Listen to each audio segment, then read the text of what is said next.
Good morning, everyone. Shall we get started?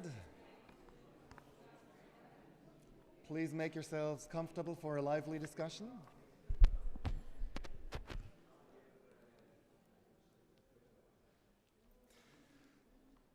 So, dear Vice President, dear colleagues and students, dear guests, dear community of action, as member of the Virtual Institute on Sustainable Cities and Communities, it is my great pleasure to welcome you to today's joint session of EC2U's Virtual Institutes, which are the academic branches of the EC2U Alliance.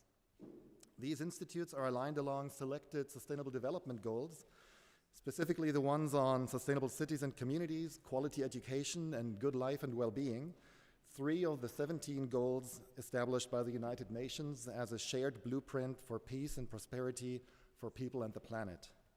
The sheer number of the Sustainable Development Goals is already an indicator of the complexity and the multiple crises that we're currently facing globally.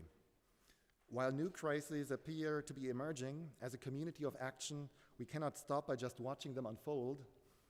Today's keynote speaker and panelists will therefore focus on how we as society and as a scientific community can take action to negotiate and shape social change towards sustainability.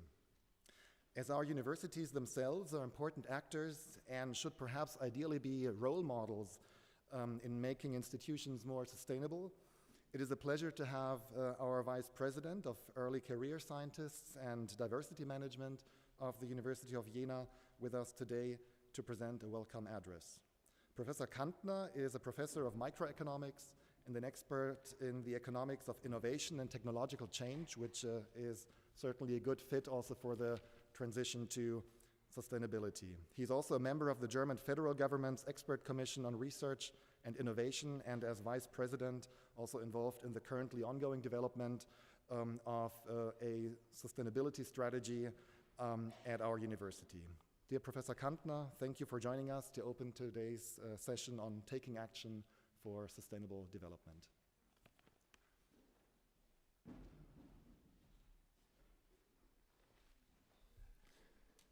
Yeah, good morning. I welcome each and all of you to the University of Jena, to the EC2U forum, which takes place these days here in Jena, and of course to our this morning session about social change, shaping social change, taking action for sustainable development, with a couple of nice elements, a keynote, a discussion, and a poster session this morning. I mean, to come to Jena and to discuss sustainability, transformation, and transition is, I think, a good idea. Jena is not a bad place to discuss that. We can look into the history of the University of Jena. We can look back to Ernst Haeckel, the German Darwin, who invented the concepts of ecology or ökologie. And this is a key element, a key concept, which now is also carrying all the discussion and the concepts of transformation and transition. Today in Jena, research is done on that topic. We have this research format of IDIF, the Integrative Center for Biodiversity Research, which is a collaborative format together with the universities in Leipzig and in Halle. There are a lot of diversity research is done. Then we have, of course, the UNESCO Chair on Global Understanding for Sustainability, Ben O'Verlin, who will give the keynote in a few minutes, who also initiated the Jena Declaration, which is a very important document in this big wave, let's say, for transformation and transition. The University of Jena itself, of course, tries to transform itself by a certain sustainability strategy into a university where the green values are at the top of the agenda. We now step by step want to go into this direction. Sustainability these days is not only biologically meant. I mean, this we know, diversity in the biological sphere, etc., etc. Meanwhile, it is also meant in the economic sphere, in the social sphere, and the societal sphere. So it's a much broader concept than only related to biological entities. And this is, of course, a nice extension, but it is also a big challenge to take that all into account in order to make a transformation running. The topic of today, taking action for sustainable development, points to a particular problem. I mean, research in developing concepts for transformation. I think this is done in a lot of places all over the world, in Jena, in the partner universities of EC2U, and so on and so forth. And a lot of departments and a lot of disciplines, the ideas to understand the problems and maybe to develop concepts, I think this is relatively well developed, with of course a lot of things still to do. But to put these concepts via proper measures into action, that something will be changing, I mean, this is, I would say, at best, very slow. I would not say nothing is happening, but I'm pretty sure not enough dynamics is in this transformation. We are extremely slow. And the question is why? Why we are so slow? I mean, there are a lot of reasons for that, but I think two are important. One is transformation is not something which you can do piecewise here and there with a few actors doing something and then hoping this will develop into a prosper, into a good future. No, it is a collective effort. All actors of the society, of the economy, all actors have to stand up more or less at the same time and do the desired things. They have to show the desired behavior, have to run the desired technologies, have to do the desired consumption activities, etc., etc., etc. And this collective action does not take place. Why? And we know that. It's a prisoner's dilemma, or whatever you want to call it, because anyone who wants to stand up waits that the other one stands up. And if everybody waits, nothing will happen. So we know that this is a big problem, and the question is how we can orchestrate that. The other dimension is cooperation. I mean, you have to, I don't have to convince you, I think you know that, but transformation means there are winners and there are losers. Some will be affected extremely negatively. They lose their jobs, they lose their future in some degree because society wants to do it differently.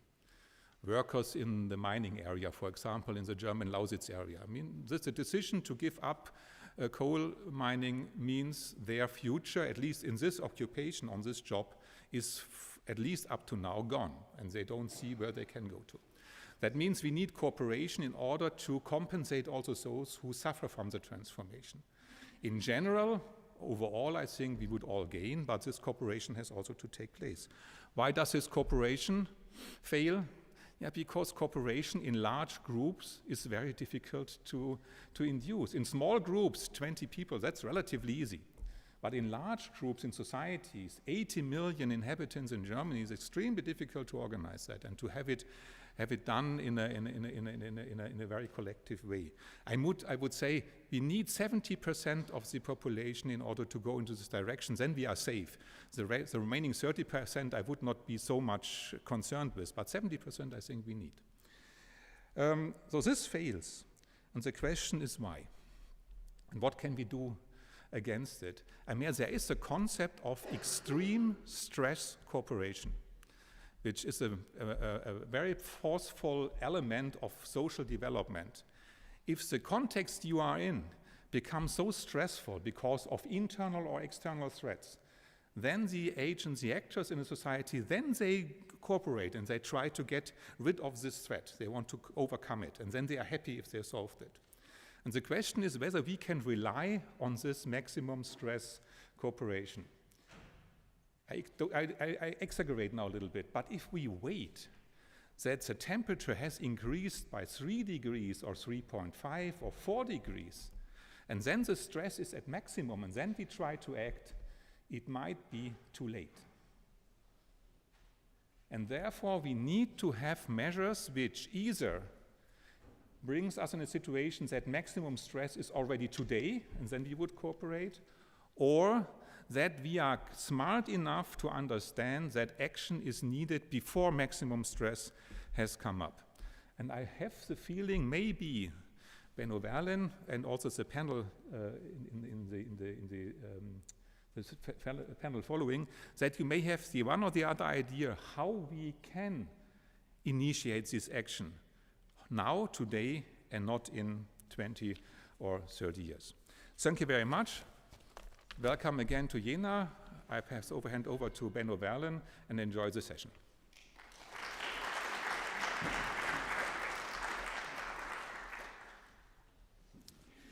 Thank you, Urkander. Dear EC2U community, dear colleagues, over the past couple of years, it became more and more obvious that humanity is very close to missing the broadly agreed Sustainable Development Goals in time. Today, most experts share this view.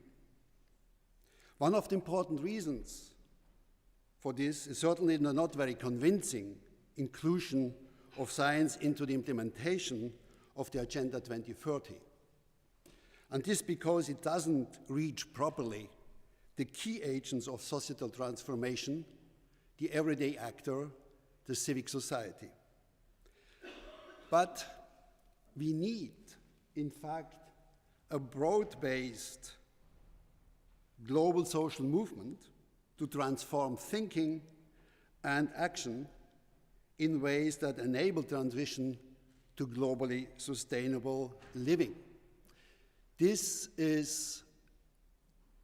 are the words of Jerry Jacobs, the president of the World Academy of Arts and Science, commenting on the Jena Declaration and the key issue of the Jena Declaration.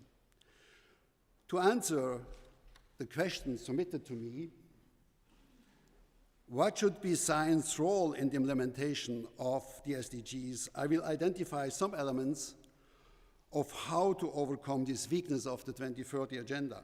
For this, looking at the history of the SDGs is certainly helpful.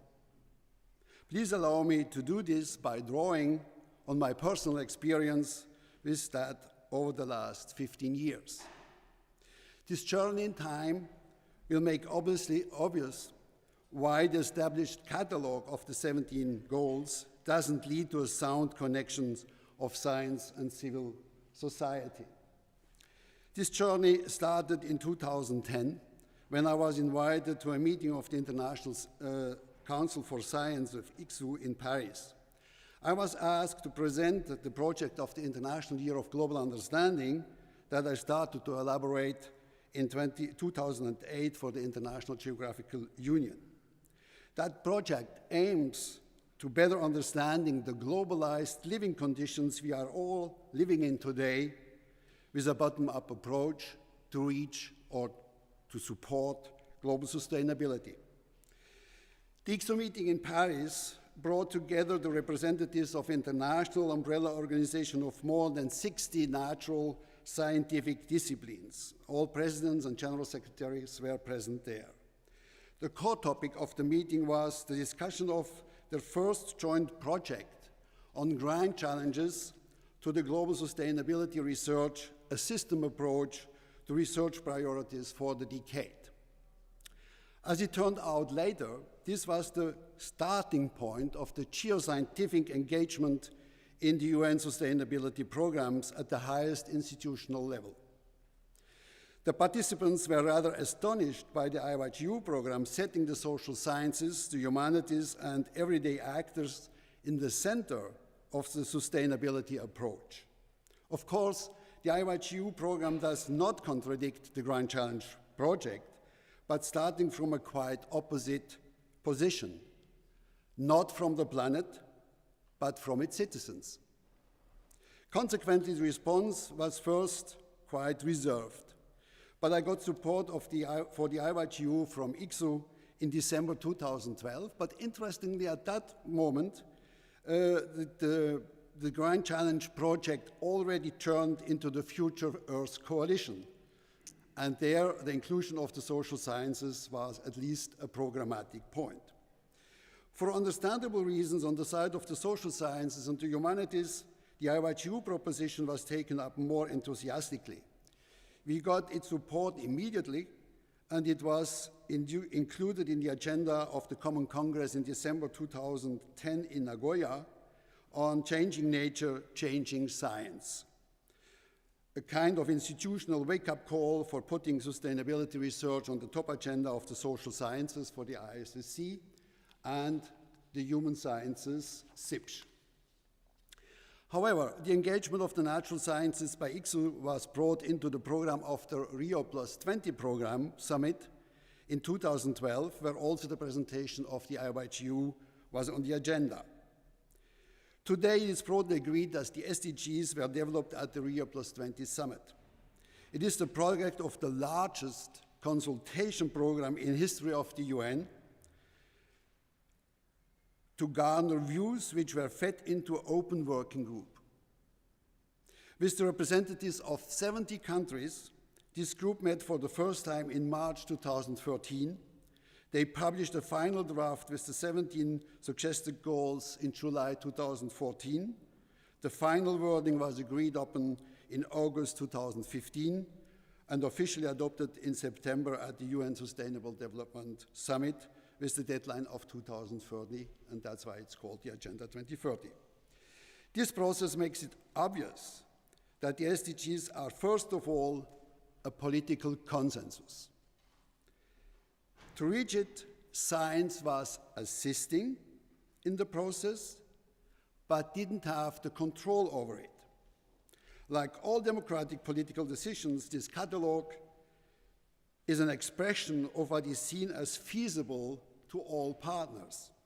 Not more, but also not less. And of course, that's already something important.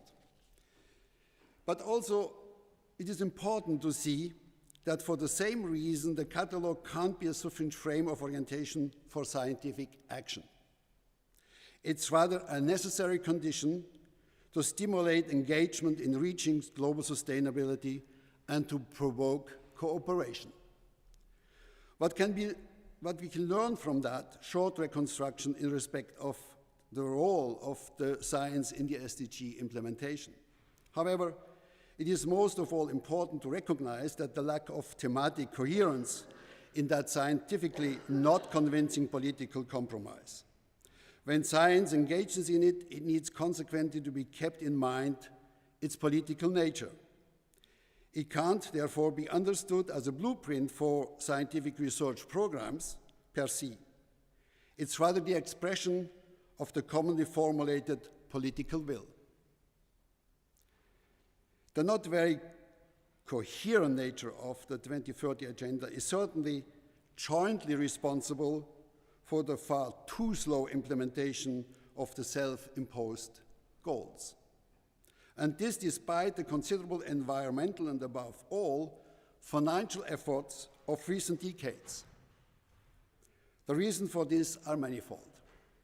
According to the survey conducted by my chair in 2019, on behalf of the Canadian Commission, UNESCO Commission, relevant program directors and initiators of UN, UNESCO programs, the Club of Rome, scientific world umbrella organizations, etc., see the most important reason for this in the lack of citizens' involvement. To remedy this, Gordon McBain, the co-founder of the IPCC report and the International Science Council, calls for a greater involvement of the social sciences in sustainability research for bringing natural scientific insights into society. This summarizes the understanding of the natural scientific contribution to the SDGs very well. But can this be enough? By having a closer look at the constitutional process of the SDG, one can recognize that even though they are the product of the largest consultation program in history of the UN, the whole process has a top-down structure, dominated by representatives of governmental institutions and science organizations. This structure, that's my point, undermines the broad inclusion of citizens of the planet. How can these shortcomings be overcome? How can the speed and depth of the necessary societal transformation be improved? The Jena Declaration has the ambition to prepare some answer to these questions. In the following, I will refer to it and deepen its answers. If one assumes that we humans transform nature for our purposes, and that these purposes depend on our culture, then it becomes obvious that sustainability claims need to be built on a cultural basis and not primarily from the environment. Accepting that implies the need for a double shift paradigm in sustainability policy and research. The first shift calls for radical change from a top-down to a bottom-up strategy, and the second for a change of the starting point from nature or environment to culture. These two shifts include a third one. Global sustainability can only be achieved by the change in local practices.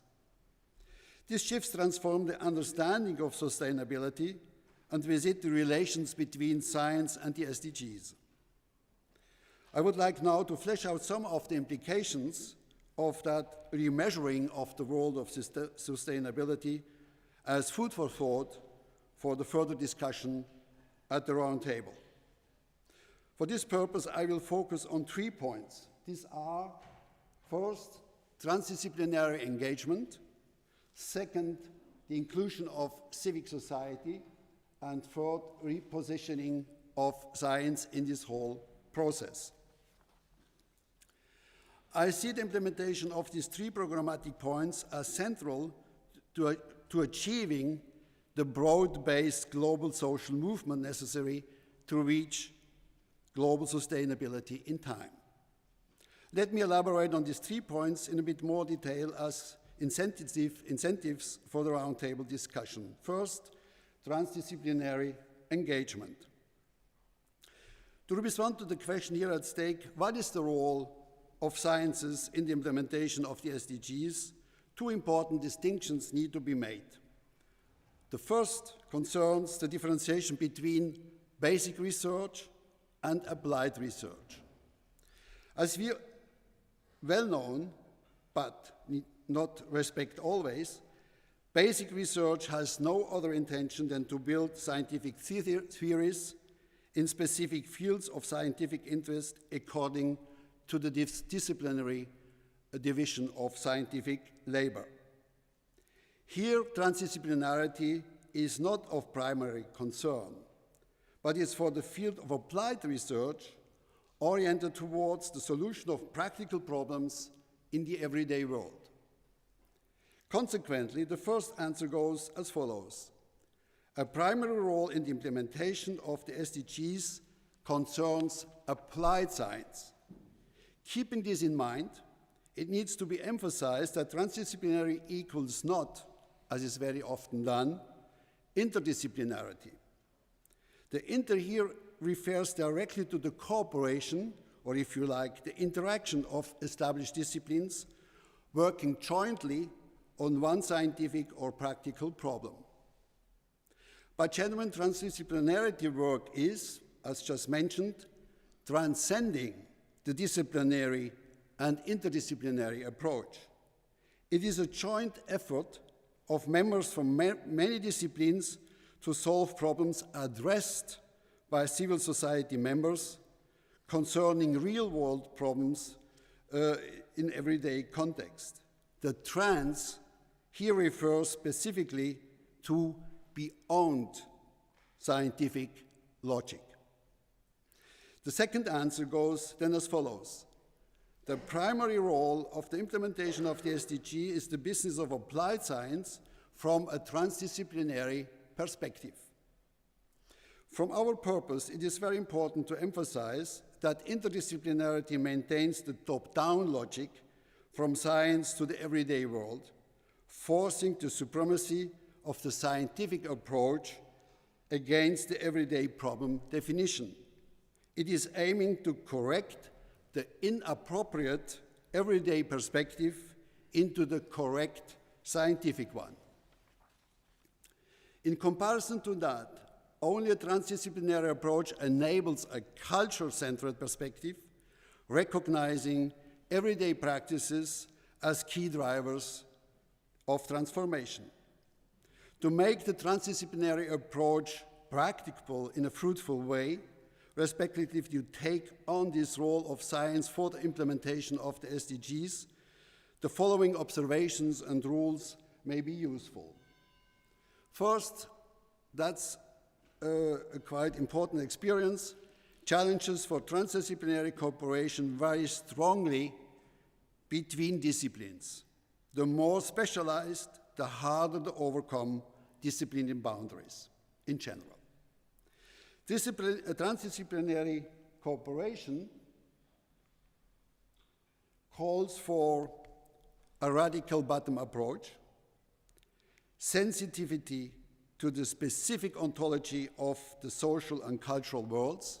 Societies are not machines, as the natural scientists very often think that you have to just put to change certain buttons and then the temperature will go up or down.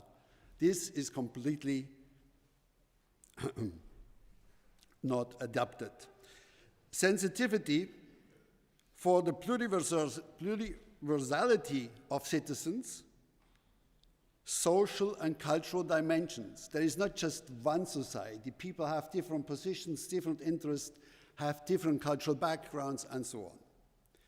Spatial justice, respectively the inclusion of persons from all parts of the world, as well as their tacit knowledge and indigenous knowledge. The knowledge you can't express, but you know when you do practical things. And that's very difficult to grasp, but if you don't grasp it, you will not have them on board. The second point, inclusion of civic society. As mentioned, genuine transdisciplinary work calls for a joint effort of members of many different disciplines with civil society members and their real-world problems. To this, it is important to include the so far reached competences of the humanities and the social and cultural sciences in the design of sustainability agendas. Given the bottom-up logic of this approach, the application of a subjective perspective is of first order. Participants in the process from academia and science need to be able to grasp the meanings and ways of everyday acting and doing. Or in short, being able to see a problem situation with the eyes of competent everyday actors. We need to know what the problem signifies to them before we start an interaction with them. And exactly here come the humanities and social and cultural science competence into play.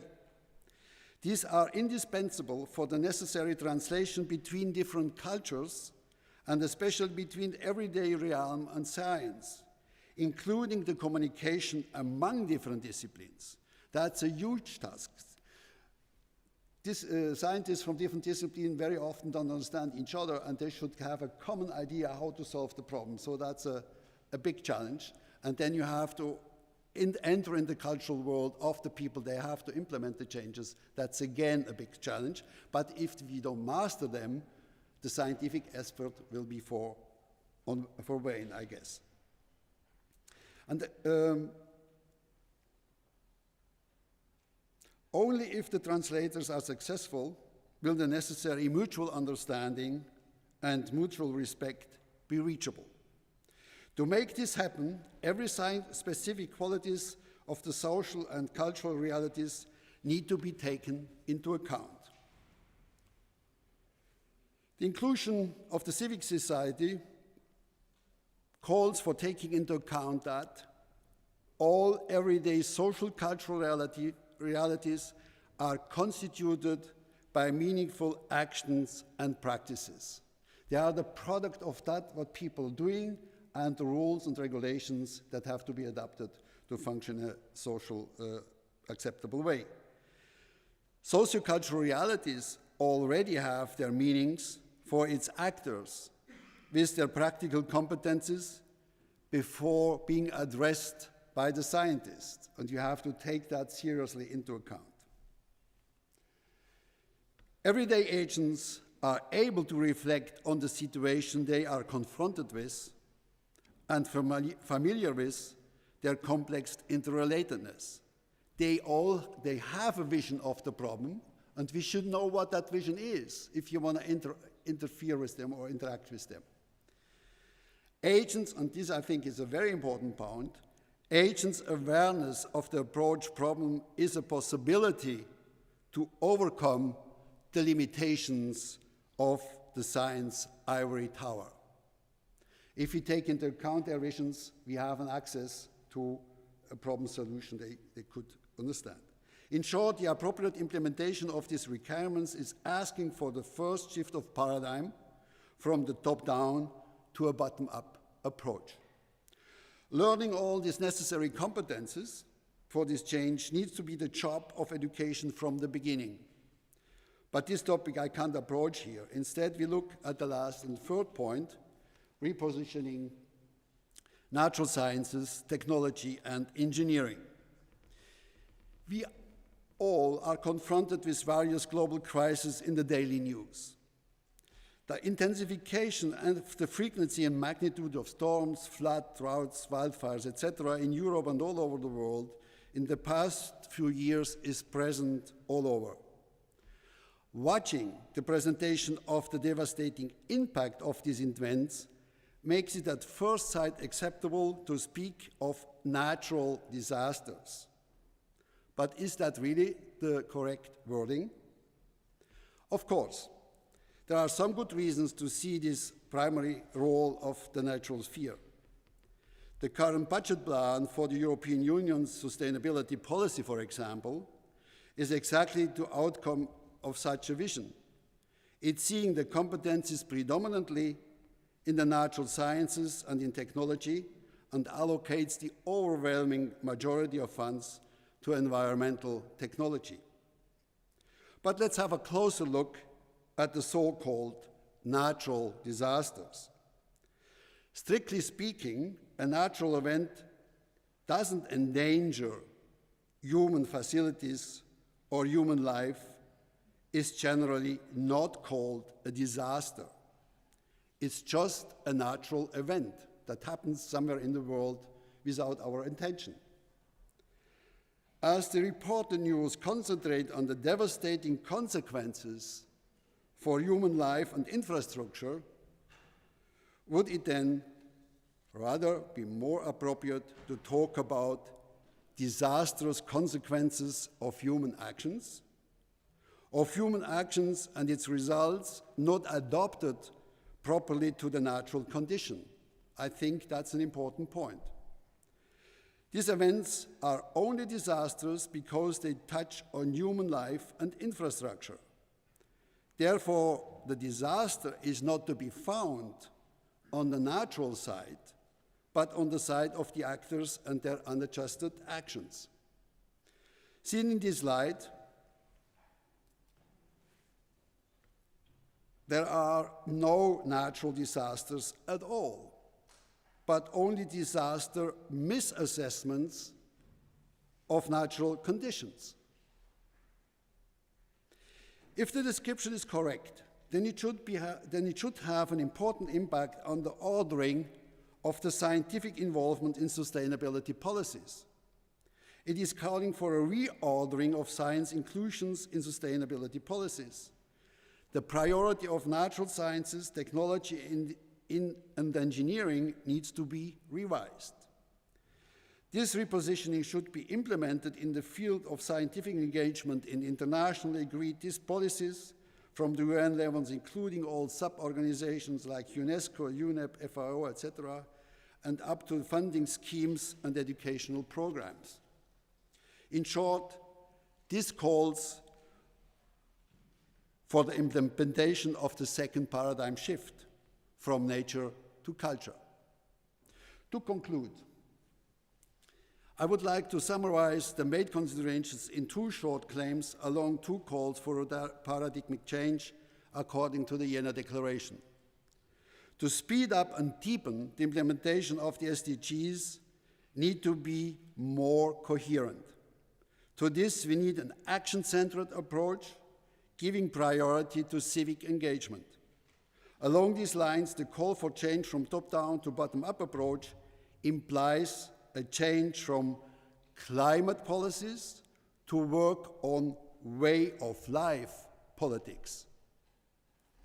And in respect of the change from nature to culture, postulates it's not primarily about protecting from natural disasters, but about changing disastrous ways of acting.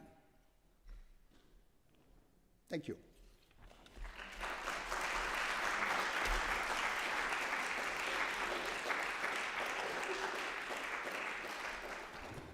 Thank you, Benno, for these very inspiring, as always, words and this excellent backdrop for the panel discussion that's now coming up. So please, while I thank Benno, please, I'd like to invite the panelists to the front and the panel moderator. And so our panelist is, in fact, comes from multiple disciplinary backgrounds, from political, social, legal sciences, and it combines also substantial expertise in the practical implementation of actions in concert with civil society, which is also represented by one of our panel members. And so our moderator will further introduce the panel members. I'd like to hand over to Dr. Susanne Schäfer, one of my very esteemed colleagues in the Department of Geography here in Jena, who has accepted to moderate this discussion. She works herself on economic transformation processes and social transformation processes, including sustainability and climate change, and will therefore be perfectly suited to guide us through this topic. Thank you, Susanne, and for taking over, and the discussion is open.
Also from the EC2U network, which is Professor Angela Suarez Golado.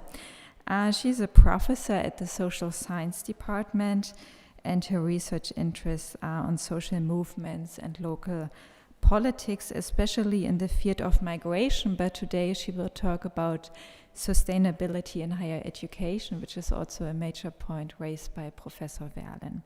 And finally, we have expertise from Thuringia, from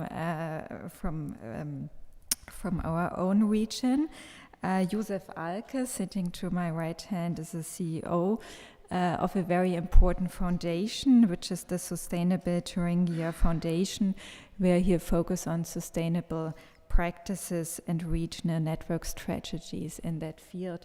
So thank you everyone for coming to Jena and to be part of that panel discussion. I'm very looking forward to your input. And we will start with Professor Schotu. To my right, you have 5 minutes, and I kindly ask you to limit yourself to that time. Vulnerabilities in social change processes.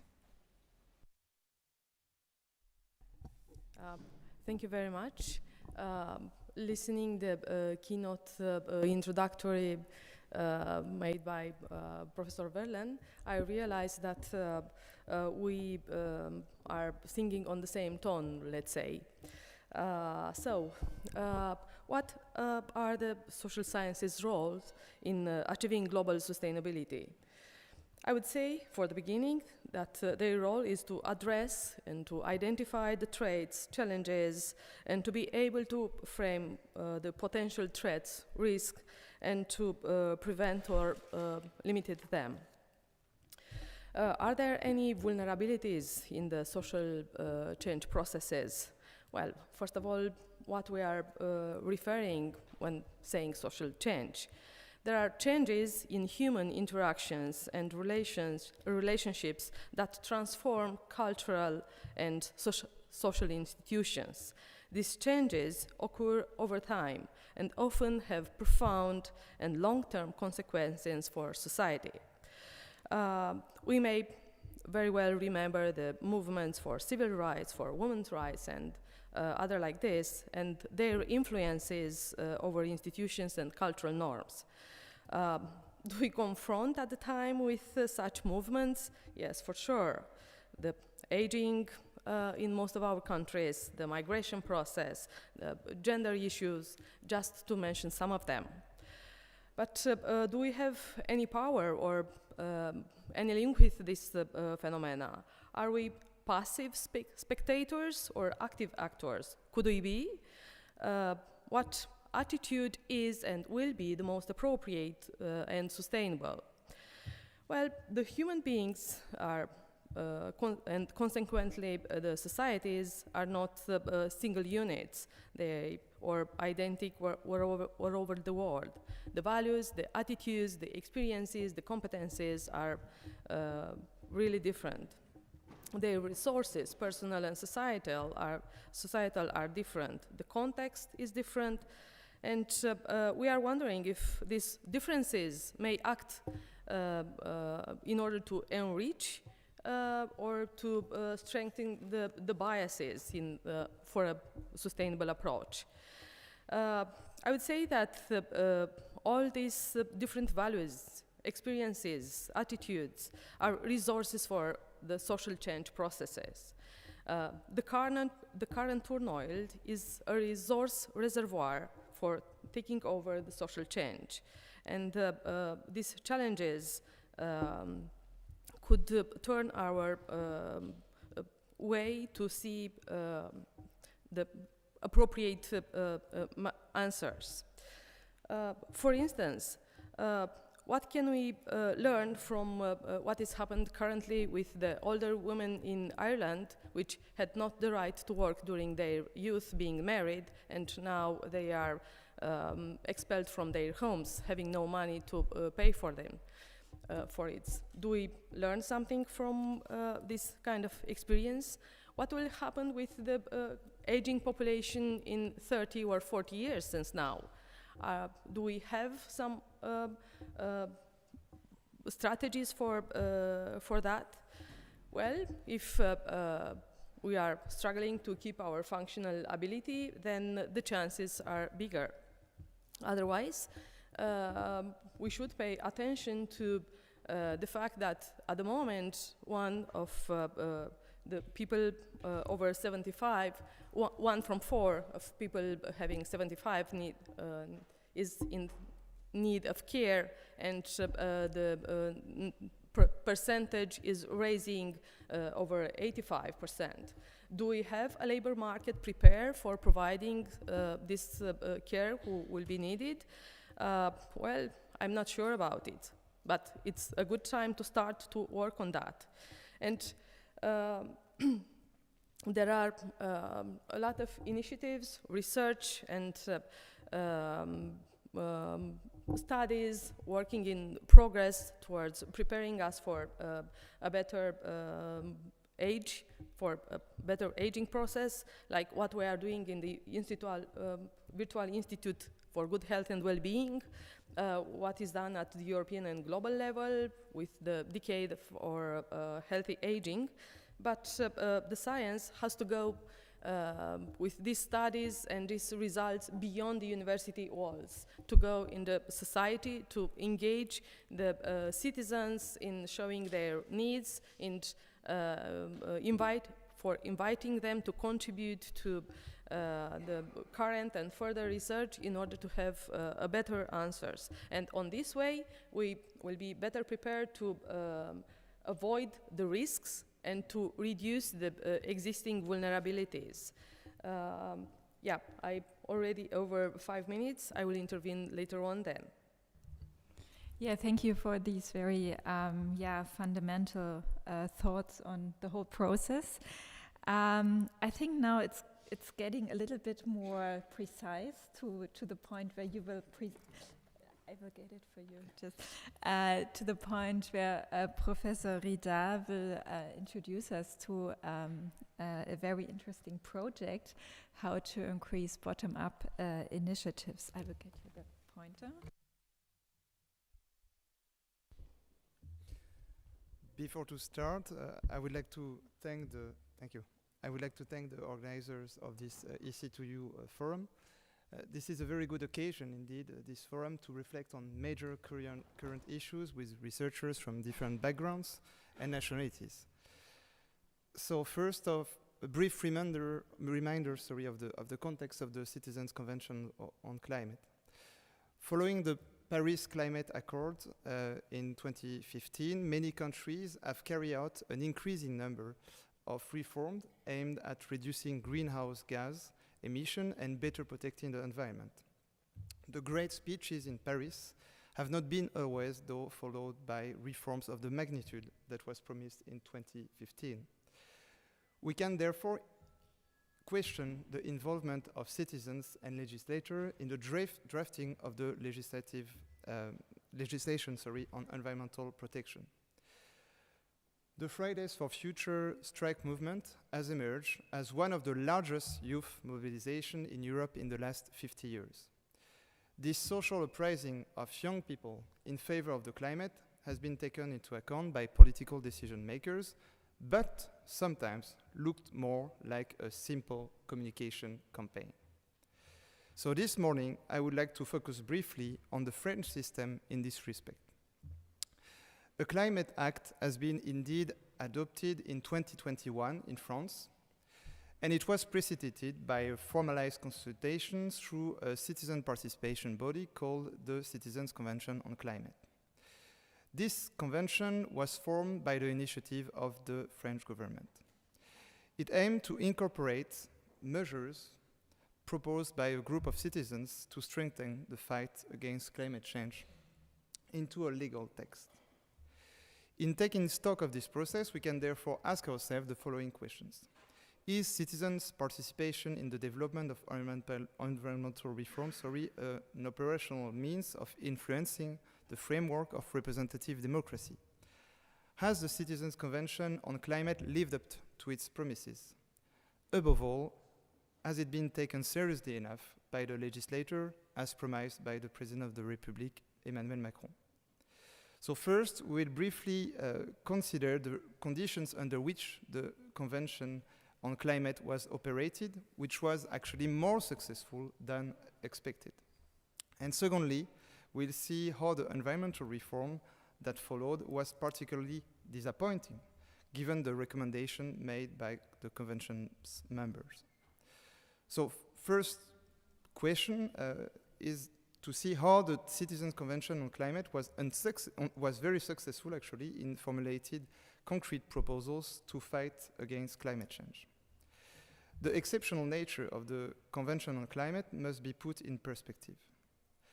When President Macron decided to create this Convention on Climate, he has been criticized for not relying on another organ that was already existing, the National Commission for Public Debate, which role is actually to organize this type of citizens' consultation. So why a new body?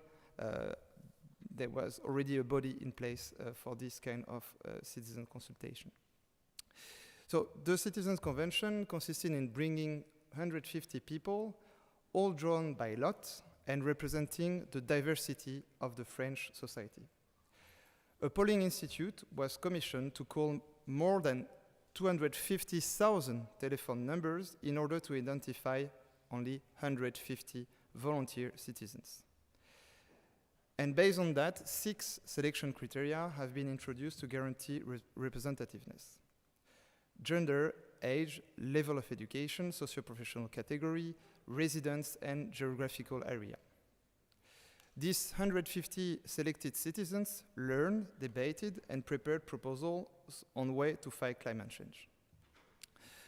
The participants of the convention met overall 6 times, for each time a 3-day weekend in Paris. In the end, they submitted 149 proposals to the government in June 2020, organized into 5 teams: consuming, producing and working, moving, housing, and food. These citizens proposed, for example, to make it compulsory to eliminate all single-use plastic by 2023, and to complete energy retrofit for all buildings in France in 2040. Most observers were very precise by the precision as well as the drastic nature of these proposals. Out of these 149 proposals, finally, President Macron retained 146 proposals, but excluded, for example, the proposal to limit speed to 110 kilometers per hour on highways, and I think in Germany it's even less conceivable to have this kind of limitation. So thus he betrayed his promise to integrate the citizens' proposal without filter in the climate bill, because when he asked for the establishment of the Citizens' Convention, he said that all the proposals will be taken up without filters, and it was not the case. Second question, I will be brief. Why the Climate Act did not meet this citizens' expectation? Some of the members of the convention wanted to be sure that the government will stick to its promises. They followed very closely the parliamentary debates on the climate bill, and in order to prepare to follow the law-making process in parliament of this bill, they wanted to have a training on this subject, to have some knowledge on the law-making process, and I had the chance to provide them a training session on that topic. The members of the convention hoped that, as they follow the law-making process, members of parliament would improve the text by adopting more of their proposals. Their hopes were quickly dashed. Some of the members of the convention felt that they had been betrayed, and they had been only at the center of a communication operation orchestrated by the government. And the effect was indeed the opposite of what was intended. Even though they had made the effort to get involved in a collective and civic adventure, some citizens became disgusted with politics, even though they were already alienated from the politics. Other members were quite satisfied, at least because some of the measures were integrated into the Climate Act. As a matter of fact, among the 305 articles of the Climate Act, several dozen incorporate measures proposed by the Citizens' Convention. However, a more detailed analysis showed that only 15 proposals were in reality included in the Act without modification. Finally, the members of the Convention met one last time after the vote of the bill to give their opinion on the respect of their proposals against climate change. In a vote organized online, they rated the climate bill 3 out of 10. Members of the convention surprised many people by their seriousness and involvement, because despite no specific knowledge before embarking on this adventure, they were able to meet the challenge of making concrete and precise proposals to fight climate change. This French example does not show that citizens' consultation on a national scale does not work. On the contrary, it shows us, above all, the difficulty to make participatory democracy and representative democracy cohabit. Members of parliament and government, as legislators, have political priorities and positions that do not necessarily align with a small group of citizens representing the socio-political diversity of a country. Thank you very much for your attention. Thank you very much, Professor Rida, for these very interesting insights. We will move to Professor Suarez Collado from University of Salamanca, who will take us, or who will share her experience in teaching sustainability in higher education. Thank you very much. Good morning to all of you here in the room and people who is online. Thank you for attending. I want to also thank Professor Alexander Brenning for organizing this panel and giving me the opportunity to be part of it. Today I'm going to talk about something that we all know, and I think it's one of the most important reasons we are here, and it's the core also of our alliance, EC2U, and that is the role of higher education institutions in promoting commitment with sustainability and also the achievement of SDGs. I have to confess that perhaps I'm not going to say anything that you don't know, or anything innovative, but I would like to raise for debate and for reflection some questions that I consider are relevant when thinking about the opportunities and challenges that higher education institutions have when dealing with the inclusion of sustainability in their structures, in their procedures, and also in their goals. On the size of the opportunities, it is well known, there is a huge literature on this. Higher education institutions can foster sustainability and assist the implementation of SDGs. And to do this, there are several ways. One of these is, of course, by promoting sustainability research, focus on key contemporary problems that threaten our present, but also our future. In this regard, we can contribute with documenting experience, supporting solutions to global and local challenges in priority areas related to education, sustainable cities, and health, as our colleagues at the virtual institutes do. Other way is by helping the implementation of SDGs through teaching, by educating students on sustainability principles, practices, and challenges. We can, of course, provide future professionals with the necessary skills and the knowledge to address sustainability issues. Other way, of course, is by the transformation of our campus. Higher education institutions can lead sustainable practices with their operations. In connection with this, of course, it is important also to highlight how universities can act as living labs. University, because of their structure, can be considered small countries or even small cities. We know this perfectly at the EC2U Alliance. And the university and the campus are excellent scenarios for testing new ideas that can later be extended to the whole city or to the metropolitan area. We can put some examples as, for instance, waste collection, recycling initiatives, energy efficient measures, etc., as other green practices.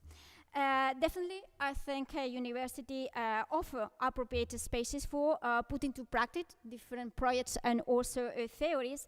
So we can be key in engaging with local communities and promoting sustainability beyond our campus. And of course, it is important also to consider our role in policy and advocacy. Higher education institutes can influence sustainability policies and various levels by providing expertise and research findings to policymakers. Of course, there are a lot of challenges that higher education institutions face by implementing this leadership role. Some of them can be also part of this goal of sustainable research. In this regard, we need to mention funding constraints. Sustainability research often requires substantial financial resources to support fieldwork, data collection, laboratory analysis, and equipment. However, sometimes, as you know, we are limited by funding opportunities or even by competing priorities for research funding.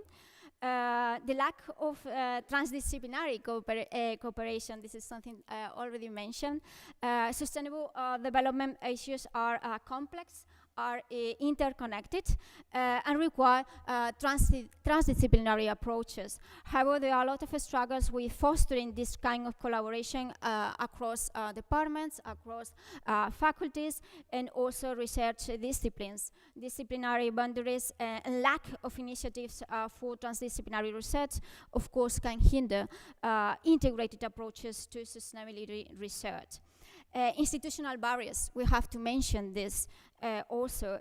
We often operate within institutional structures that prioritize traditional academic metrics, such as publication and citation counts. We have also time constraints due to our teaching responsibilities and administrative duties too. They are part of our daily life and of course limit also our capacity to dedicate sufficient time and effort to sustainability research. And another issue to mention is, of course, the time lag between research and implementation. If we talk about education, there is a lack of integration of SDGs into the curriculum across different disciplines and programs. Sometimes we must deal with traditional academic structures and curricula and may not really accommodate interdisciplinary approaches or the inclusion of sustainable focus content. Another question to mention, of course, is the need of the decolonization of the curricula. Maybe this is something that can be discussed later. Another problem is the limited access to resources. Teaching the SDGs often requires access to up-to-date resources, case study, new databases, and teaching materials. However, some of us don't have access to this kind of resources. And of course, another challenge is engaging diverse student population. We have diverse students in our classes with varying backgrounds, interests, and levels of awareness about sustainability issues. So another challenge is is to create inclusive and relevant environments, to appeal to diverse students' interests. And I'm out of time. So just to mention regarding campus operations, some challenges refer to financial constraints, balancing priorities and trade-offs, complex decision-making processes. Change behavior is also a challenge for all of us. And just for finishing, in which refers to policy and advocacy, we have to deal with limited policy influence, lack of integration sometimes, resource constraints, and also political and ideological factors are something, elements that affect us in the way that we can influence policymakers and be an advocacy for our research. Sorry, thank you very much. Yeah, thank you for highlighting. Thank you for highlighting the perspective of the universities, the scientists and students. We move to the final input. We move to Josef Alke, who will also stress the role of the bottom-up initiative, the local level. So we'll have your input, and then I think we'll have the discussion. Good morning. Previous inputs, and I add to Professor Werlen at the beginning. At the beginning, you see I'm dressed in gray because I have the colorful bottom-up part today, and I come to that later. On the local level, my lovely 11 community. So everyone from you have put his own favorite SDG, and I want to add to you, Professor Werlen, it's not only that they contradict each other, but nevertheless, therefore the ball, they only work together, nevertheless. But the problem is that 8 and 9 SDG, the ministries in Germany, in Berlin, say we have to first put industry and consumption, and then we can gender equality, clean water, and all that. So we have to do neoliberalism, and then we can do SDGs. So that's my preamble, if you say so.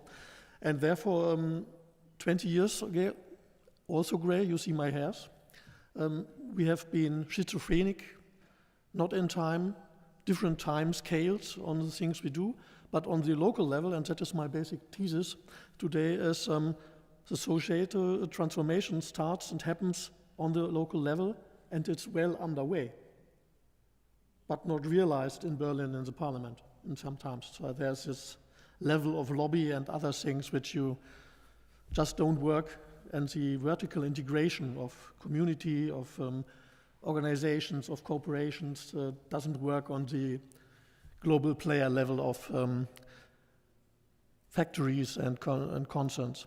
So in 5 minutes, I can just do a name dropping. I have some brochures you can see to every one of these 17 SDGs. Very well, nice projects from towns, from organizations, from foundations, and do that. And what I want to stress, I'm coming more to the colorful, you're in Thuringia. It's a kind of sausages. No event where we can't eat sausages. But the change is underway. Lots of you are half-time vegetarians, not every day a sausage. Or in schools you get in Hamburg climate plates, vegetarian things. And the great thing, is there someone here who has a second-hand pullover or a skirt today? 3? Yes? 4? So Gucci, Prada, Boss is not the thing my team, my young woman in my team, distinguish each other from. So I have to learn that a second-hand man's pullover is a status symbol.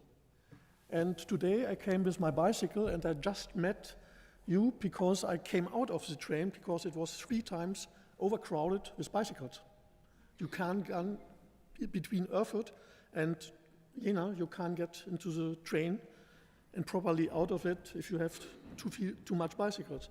And the next status symbol, and it's working, there is legislation. We come now top-down, bottom-up. I'm a fan from top-down and bottom-up, not only bottom-up. You have a new law that bakeries and cafes have to do recyclable goods, and you have not only the waste and paper and plastics. So lots of you, the next hand, who has his own thing and just brings it to the station and lets it refilled. So you see qualities things which is status symbol in the next new way. Some of my friends said sustainability has to be sexy or cool or sexy, whatever. So that's the time of that. And in Jena, especially in Jena, I work a lot with the town of Jena and other parts. You have, for example, your local utility for water, energy and all that. The citizens of Jena bought 2% of it back.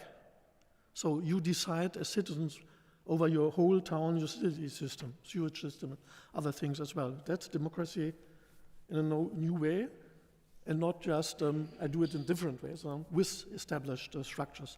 Nearby Jena, you have the small village of Schlöben, which has bioenergy village. Prizes a lot, this is every time in the news and in the television, and he's a local heating network and earns money with it and can do different things in his village with it. And things like that are working everywhere in the Republic, but it's not every day in the news. And the news is catastrophe, yeah? Landslides and everything you said. So this shift you made is quite important.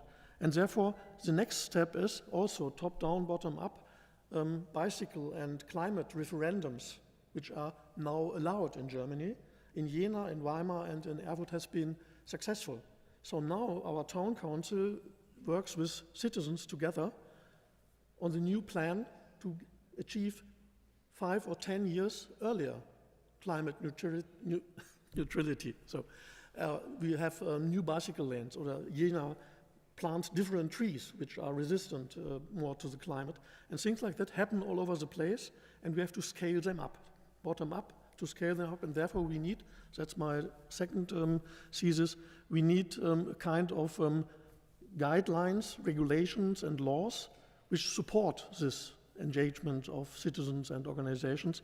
That would be fine. And you see this other thing, open society. We have to talk about it. We have not only one crisis, climate crisis, biodiversity, peace, war, We have water, we have loss of soils and agriculture in Africa, everywhere. Climate is not the only difference, so we have to work on them integrated. And to get on the left side, a small project we have a foundation, and it's a donation parliament. So you as citizens donate 50 euros, and then you decide per voting card, like in a town council, for which project the money goes. So you have to have kind of democratic discussion to show how the working of a town council is, and by the way, support projects and see it's not easy to come with less money to much more projects. And things like that are the things I want to talk about and could talk about hours. So let's all be change makers and other things. You find some of these in the brochures on the outside with the cafe. Yeah, thank you for these local and regional insights. That's great. Actually, I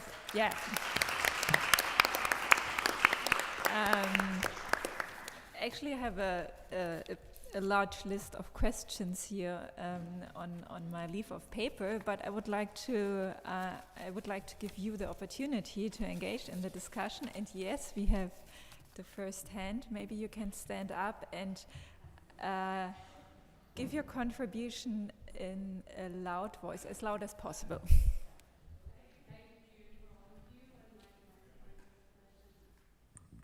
My question is both for the keynote speaker, but also to counterpoint both the keynote speakers' first talk with Professor Basile Ridard.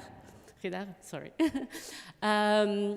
So I think it's important and interesting how you speak about the bottom-up approach.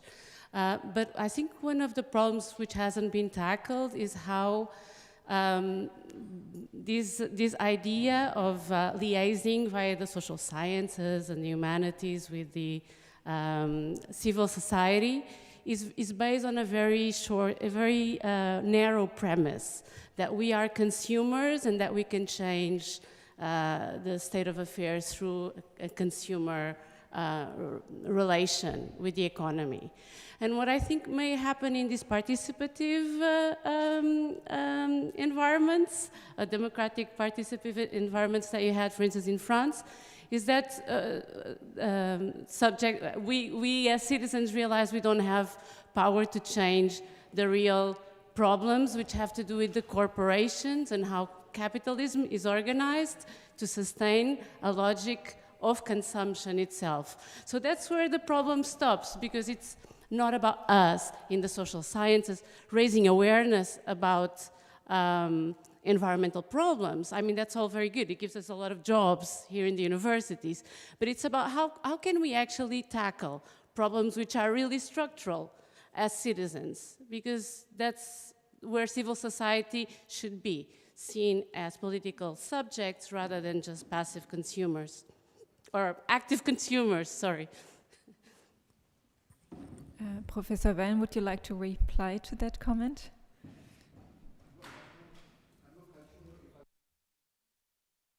Question, but you're asking in principle how to organize the bottom up, correctly? Correct? Yes. Yeah.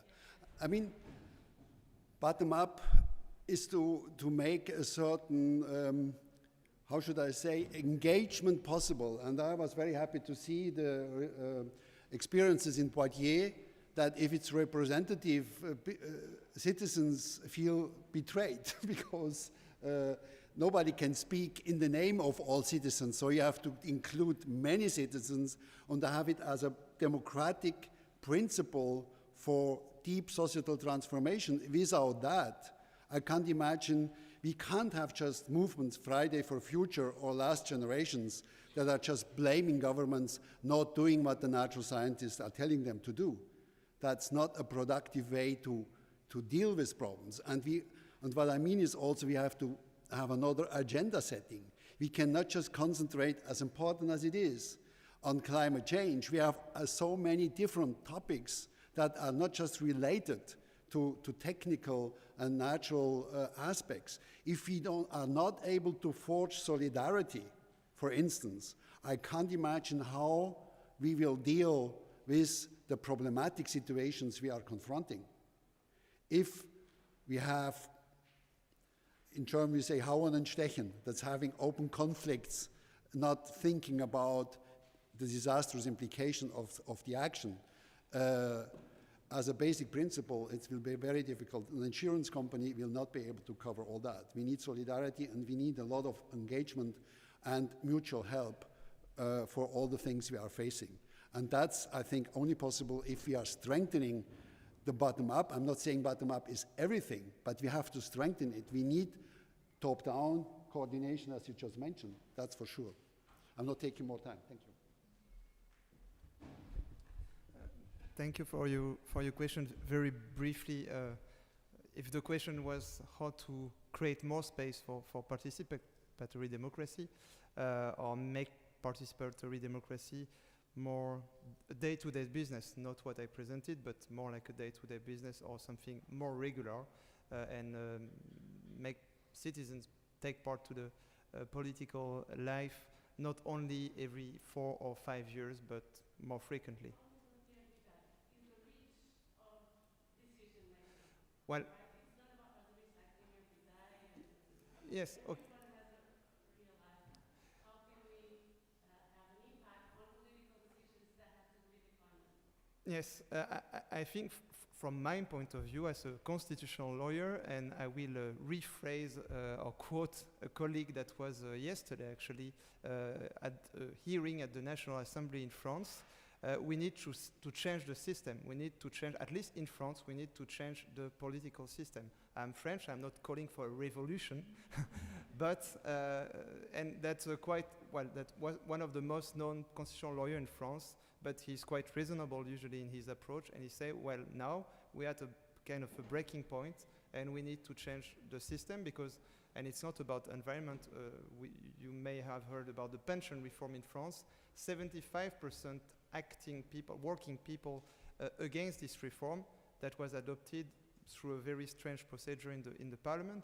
So this example and other examples, like kind of a lack of participatory democracy at the national level, or not enough of participatory democracy at the national level, shows that we really need to change the constitutional system. And that's actually very difficult because that can get through only with a quite large majority of the members of parliament. So they need to be elections that bring a lot of change in the parliament, and then we can have a constitutional reform that fully or in big parts change the system.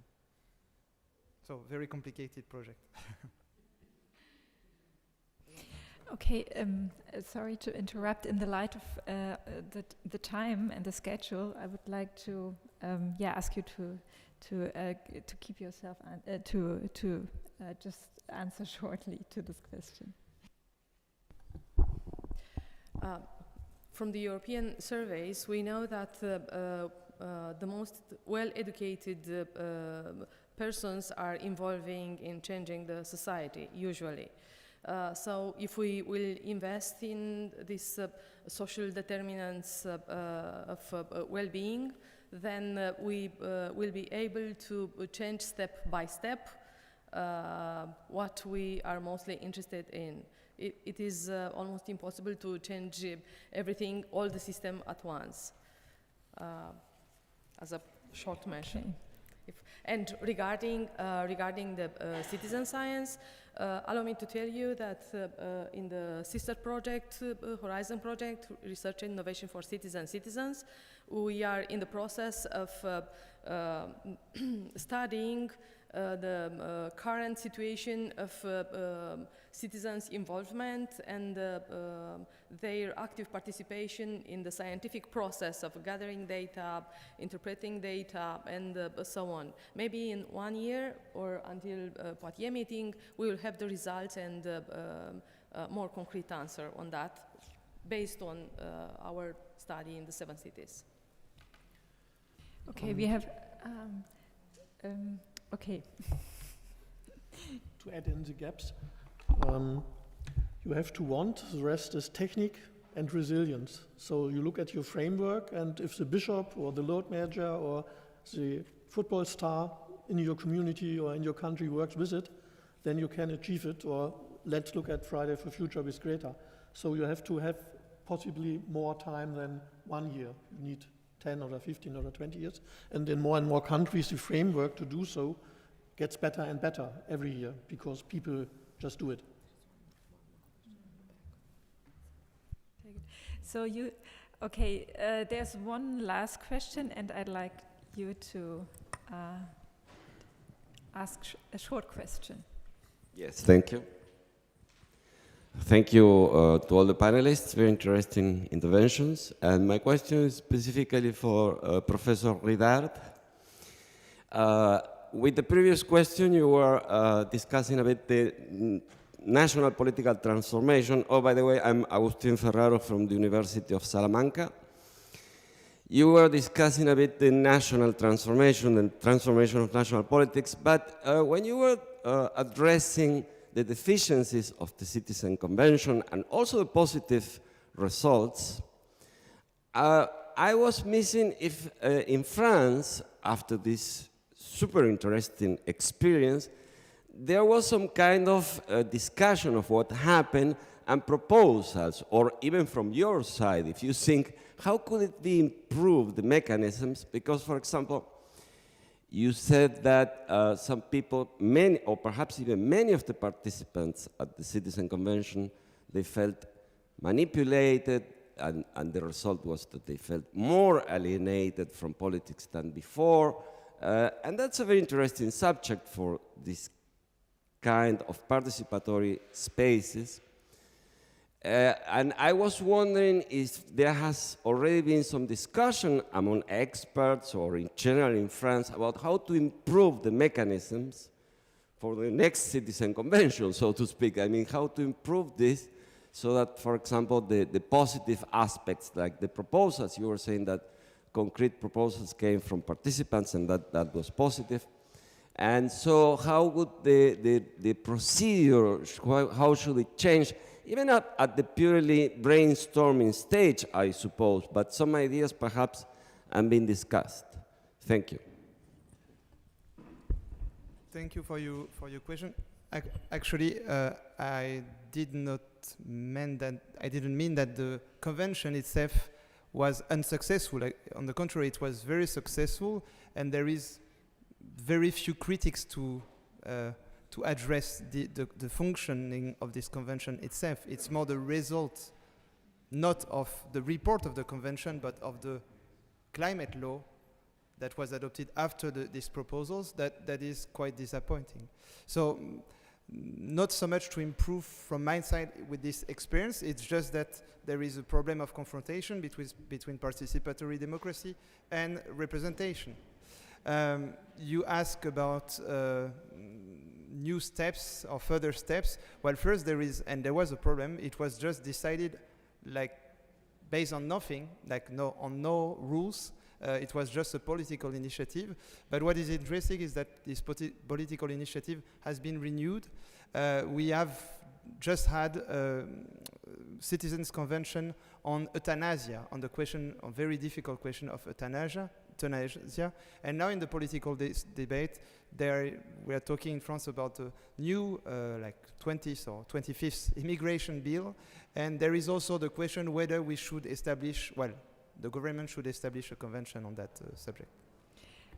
Thank you to everyone who participated in the discussion, and I will hand back to Professor Brenning, who will give some further organizational information.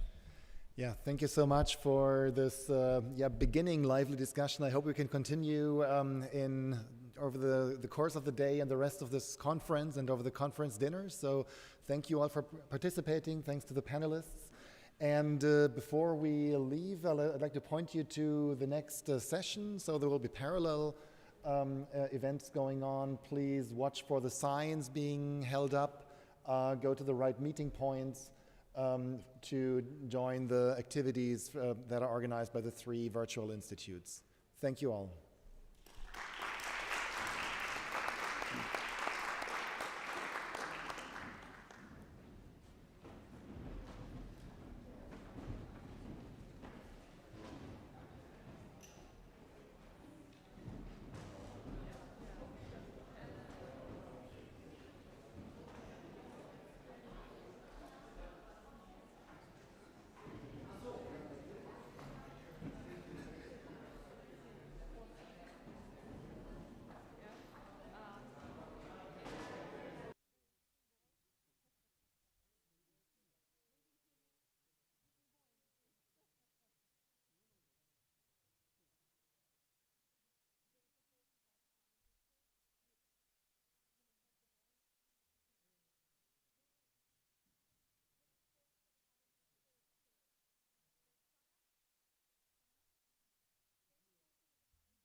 Okay.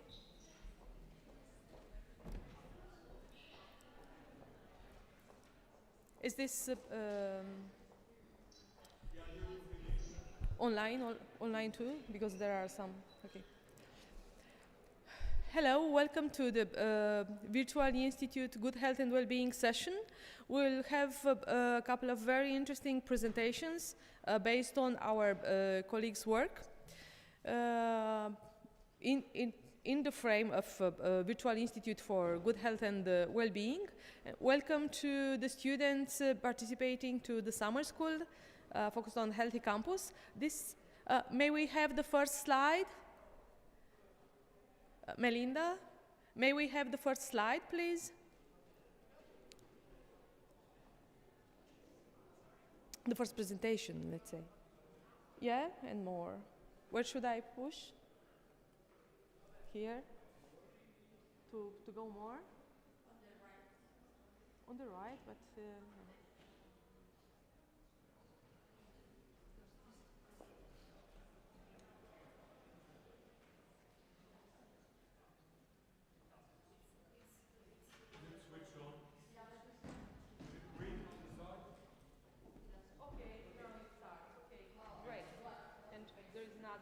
This is the full slide. I'm going to go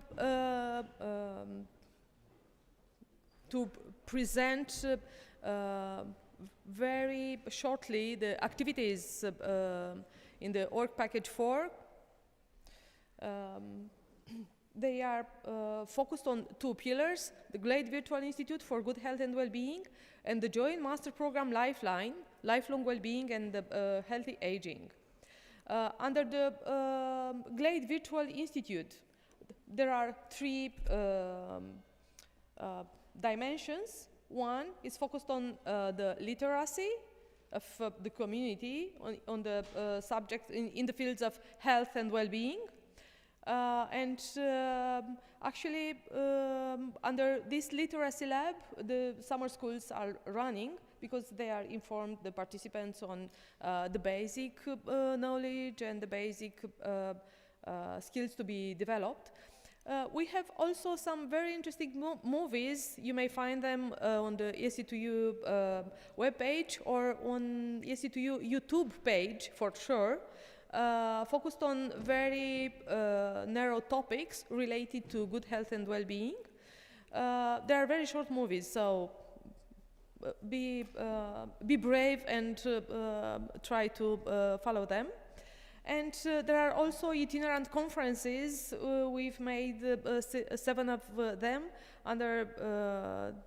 after an idea came from Professor Rudiger Trimpob. They were half-day conferences focused on different topics, where each of our university partner university have expertise. A second pillar of the GLADE Virtual Institute are the Transformative Research Hub. We have 3 studies so far. They are not included here, but you are also able to find them on the EC2U webpage. And we will find more today about GLADE guideline for the local authorities. Well, I'm back. Regarding the studies performed in the Transformative Research Hub, we'll have the pleasure to listen to 2 of them today. First made by Professor Sari Stelholm from the University of Turku, and the second one made by Professor Marina Holgado from the University of Salamanca. And regarding guidelines for the local authorities, we have the colleagues from the University of Coimbra, coordinated by Professor Paula Santana, and her collaborators and colleagues, Angela Freitas and Ricardo. Healthy Campus Management Service, you already know, at least the students from the Healthy Campus Summer School are already aware of this activity focused on developing Healthy Campus Management Service. 2 words about the Joint Master Program. We have with us the current students, some of the current students on this Joint Master Program. For the second academic year, we already evaluated over 200 applications mostly from non-European students. And at the moment, if you are interested, and we have a strong advice here to check and to test and to consider your interest in applying to this master program. You will have the possibility to follow a personalized curriculum, especially that from the next academic year, 2 more universities will be accredited, and the chances to choose will be enlarged. And the academic recognition documents will be from each accredited university. You will follow a semester and a joint certificate signed by the rectors of the 7 universities involved at the moment in the EC2U. This being said, allow me to invite Professor Sari Stelholm from the University of Turku to present us one of the studies focused on the physical activities in the 7 cities and universities involved in the EC2U. Please, Professor Stelholm. Thank you, Daniela, and hello everyone. Yeah, so I come from the University of Turku. I work there as a professor of public health, and now I already pressed it. Yeah, and so our task was to produce one of these thematic reports, and we chose the topic of physical activity for 2 reasons. First of all, physical activity, it is a cornerstone for good health and well-being. And secondly, in my own research group, we do quite a lot of research on physical activity among working age adults and also among older people. And here is the outline of our report. So we go through the background and the reasons why we should focus on physical inactivity and physical activity. We show the recommendations for physical activity in all of the EC2U countries. We also highlight the trends in physical activity in all of the 7 countries. And then we have also picked good examples of successful programs to promote physical activity in all of the participating EC2U countries. And of course, today I only have 10 minutes time, so I cannot cover all of these things, but I will focus on these 3 topics. And few more words about why physical activity, why we should be interested about it, and why we should be worried why people are not active enough. So based on the reports and surveys, we know that people are not active enough. 1 in 4 adults and 3 in 4 adolescents, they don't currently meet the global recommendation for physical activity. And it has been estimated that over the next decade, 500 million people will develop different non-communicable diseases, for example, heart disease, obesity, diabetes, because they are not moving enough. And we also know that physical inactivity has negative impacts, also other things than not only people's health.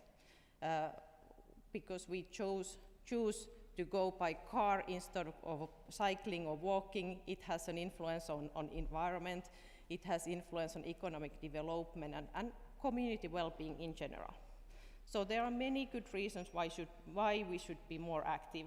And in this report, we really wanted to see how are the activity levels in different countries and how different countries promote physical activity for their inhabitants. And as a background in this report, we went through the World Health Organization's guidelines for physical activity and sedentary behavior. These guidelines are based on scientific research, what we know currently about the role of physical activity and sedentary behavior on developing chronic diseases. And these guidelines are based on those scientific findings. And first of all, these guidelines start from maybe you can see this, So the first thing is to limit being sedentary. I'm the only one who is standing right now, but you guys are sitting. But that is the first thing to start our metabolism and increase the energy expenditure by standing up and moving ourselves. So always when there is a possibility, we should try limit the sedentary behavior. And one of the highlights in the guideline is always that any activity is better than nothing. And in terms of the number of minutes and the volume of activity, we should be moving about 150 minutes per week. And for kids, the recommendation is 60 minutes per day. And in addition to aerobic activities, we should be also doing strength training or mobility exercises 2 days per week for adults, and for older people 3 days a week. So this was in a nutshell the recommendations. And we went through what kind of recommendations there are in each of the countries. And we found that almost all of the EC2U countries have their own national physical activity recommendations. Here are a few pictures of the guidelines from different countries. Not all countries have their own recommendations, but then they follow these World Health Organization recommendations. And also what we were interested to see whether there are these recommendations for different target groups. Like you said, so in the previous slide, there are different recommendations for kids, adults, and older adults. And that is also important because in different stages of life, we have different requirements for physical activity also. Then a little bit about statistics, how we move in different countries. Here you can see the proportion of people who do aerobic exercise or muscle strengthening exercises at least once a week. And here is the average in the EU countries. And if we are looking at the most active countries in terms of aerobic exercise, is the yellow bar. We see that Finland, Germany, and Spain exceed the average level in the EU countries. And rest of the countries are falling a little bit behind. So there still remains quite a lot work to do. And in terms of muscle strengthening exercises, it's kind of the same, so that in Germany and Finland, people are doing muscle strengthening exercises at least once a week. About half of the people do that kind of exercise. And in other countries, it's a little bit less. And the third part of the report was to find out good examples of promoting physical activity. And we used as a background the International Society for Physical Activity Health, their recommendations for different avenues to promote physical activity. So one is the whole school programs, one is active travel, one is active urban design, healthcare, public education, sport and recreation for all workplaces, and community-wide programs. So we went through, well, actually we contacted many people in different countries and tried to find out good examples. And I'll just go quickly, really quickly, these highlights from one highlight from each country of each topic. And if you are interested more about these examples, you can scan the QR code, or we have a poster also about these recommendations and these good examples, so you can go and see more about those there. From Italy, we found this active school project where the aim is to promote healthy lifestyle among students, teachers, and families.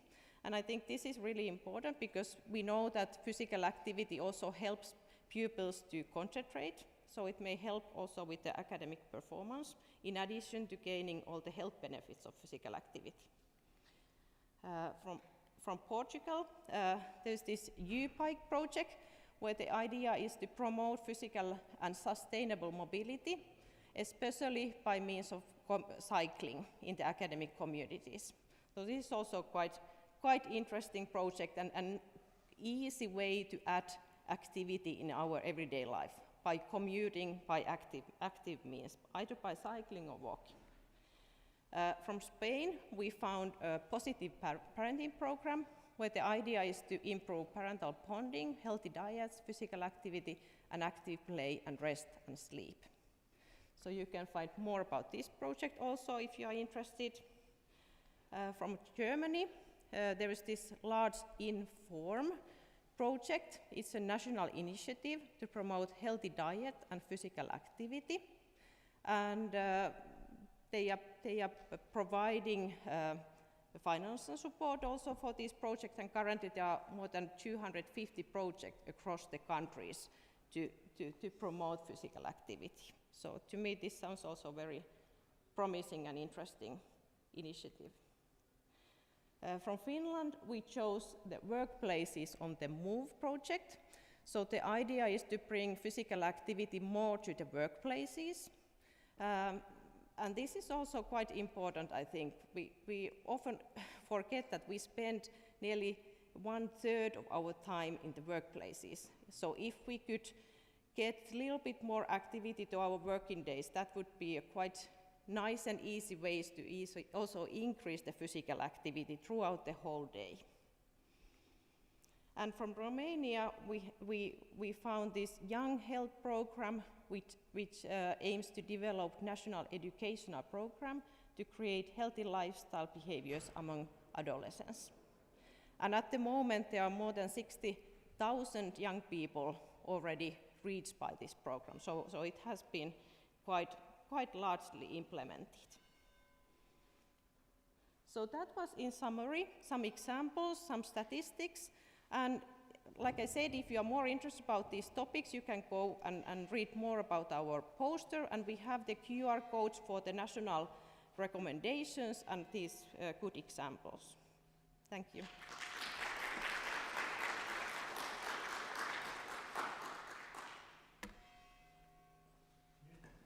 Yeah, well, thanks a lot for that. Do you know whether you can get a chance to collect or to evaluate how these programs are going? Will the countries or some of the programs send data to you so you can see how it works and does something? Or should we try to initiate that? Yeah, well, yeah, that would be great, of course, because it's always like when you create a program, you would want to know how it works and does it have any impact. From the workplace project from the Finland, I know that they are collecting some data, but I'm not aware of the other project. I haven't looked into that, whether they are doing some kind of surveillance. But I think that would be important. So maybe since we all come from those countries, it's sometimes easier and quicker to find that out. So maybe with the Glade frame, we try to link up to them and get some data wherever they collect. And from government agencies, they're often they don't. I don't need that. They understand me. But so, or is it for online or what? Yeah, no matter what. So they sometimes don't think of evaluation at all. And if we remind them, it might do a good job there. So thanks a lot for showing the differences, and we all can learn from that because it's helpful for all of the season. Thanks a lot, Zari. Okay, we come to the next one. It's Professor Adrian Netedu, and he brings us data on the Romanian research on students during the pandemic. We all have noticed life has changed totally in that time. Many of the psychology students dropped out because they couldn't really learn alone, understand that. So I'm really interested in finding out what is in there. It should work if you press to the left or the right. Left or the right. Yeah. Yeah, but he's right. It's the normal way. Wait longer? But normally the receptor should be in the back there. Oh, there we go. Okay. Okay, for the 10 minutes I noted some example of Romanian research with this title, general title, University Students During the Pandemic. Of course, it's very difficult to make a meta-analysis. It's impossible. Of course, there are a lot of literature in the last years, and of course, it's domain where the creativity is going on, and of course, we can see some. I can give some example of this kind of research with this subject. First of all, I want to mention a book wrote by Mr. Nadolo. It's a professor of University of Timișoara. The title of this book is Student During the Pandemic, 50 Stories about Life in Social Isolation. Every book or article has a link on the internet. It's free to download, of course, and someone who is interested, I can give all this presentation if he want to study, to see this kind of books or articles. It's not a problem. The idea of this research, it was very interesting. They have 50 students who wrote diaries for a period month and a half, and after that they studied these diaries, what they do, what they think in this period of isolation. It's after the qualitative analysis, general themes from diaries were, I mentioned these themes: abandoned rights, new emotion, rediscovery of emotion, new dimensions of time, life between screens, laptop, TV, etc., new rituals, anti-COVID behavior, religious life, thinking about the parents' health, thinking about the personal health, economic, material problems, the problem of death. There are the general themes deduced from these diaries. This kind of themes, it was at the finish. It was isolated by the qualitative analysis, and it was a very interesting experience because these 50 students were from varying study domain, and students from all the specialties, the faculties in Timișoara, in this town. Secondly, another book signed by the same author, Nadolo. The name of the book is A Year of Student Life During the Pandemic. Okay, it's free on the internet, of course. It's in Romanian language, but the translation is not a problem. The result, it was after the applying of 25 interviews with students who wrote about their experience after 1 year of stayed in pandemic and life in pandemic. And after the qualitative analysis, they deduced 5 categories: joys in the pandemic, unsuccessful pandemic, changes of plans, and fake news. And when we talk about joys and pandemic, we refer to the items: school results, personal or professional development, time spent with family and friends, time management, health status. Of course, for every categories, they identified some very interesting issues. For example, we can talk about changes of plans during this period of 1 year of pandemic, or the fight against fake news related with the vaccination or the situation of COVID, the pandemic, generally speaking, or sanitary measure. It was these two books. After that, I present some ideas about an article for the same authors. The name of the article is Perspective of Romanian Students About Life in Social Isolation. It's published in Journal of Research in Higher Education. It's a very interesting article, but I choose to present just this figure. In this figure, we can see, for example, what new things, activities the students did during the isolation period, and what they intend to do differently if a new wave will occur. As for that, it was a quantitative research, and the authors, they applied 518 questionnaire, and of course it's a very interesting subject because everybody in this period are invented some new occupation, new preoccupation, new activities to face to realize this transition to the normal situation. Another research I present here is it's a research I write and I study with my colleague Alexandru Cosmin-Apostol from the Faculty of Philosophy and Social Sciences, Department of Sociology and Social Work, and we write an article. The title article is University Students During Pandemic, a Case Study in Our Faculties.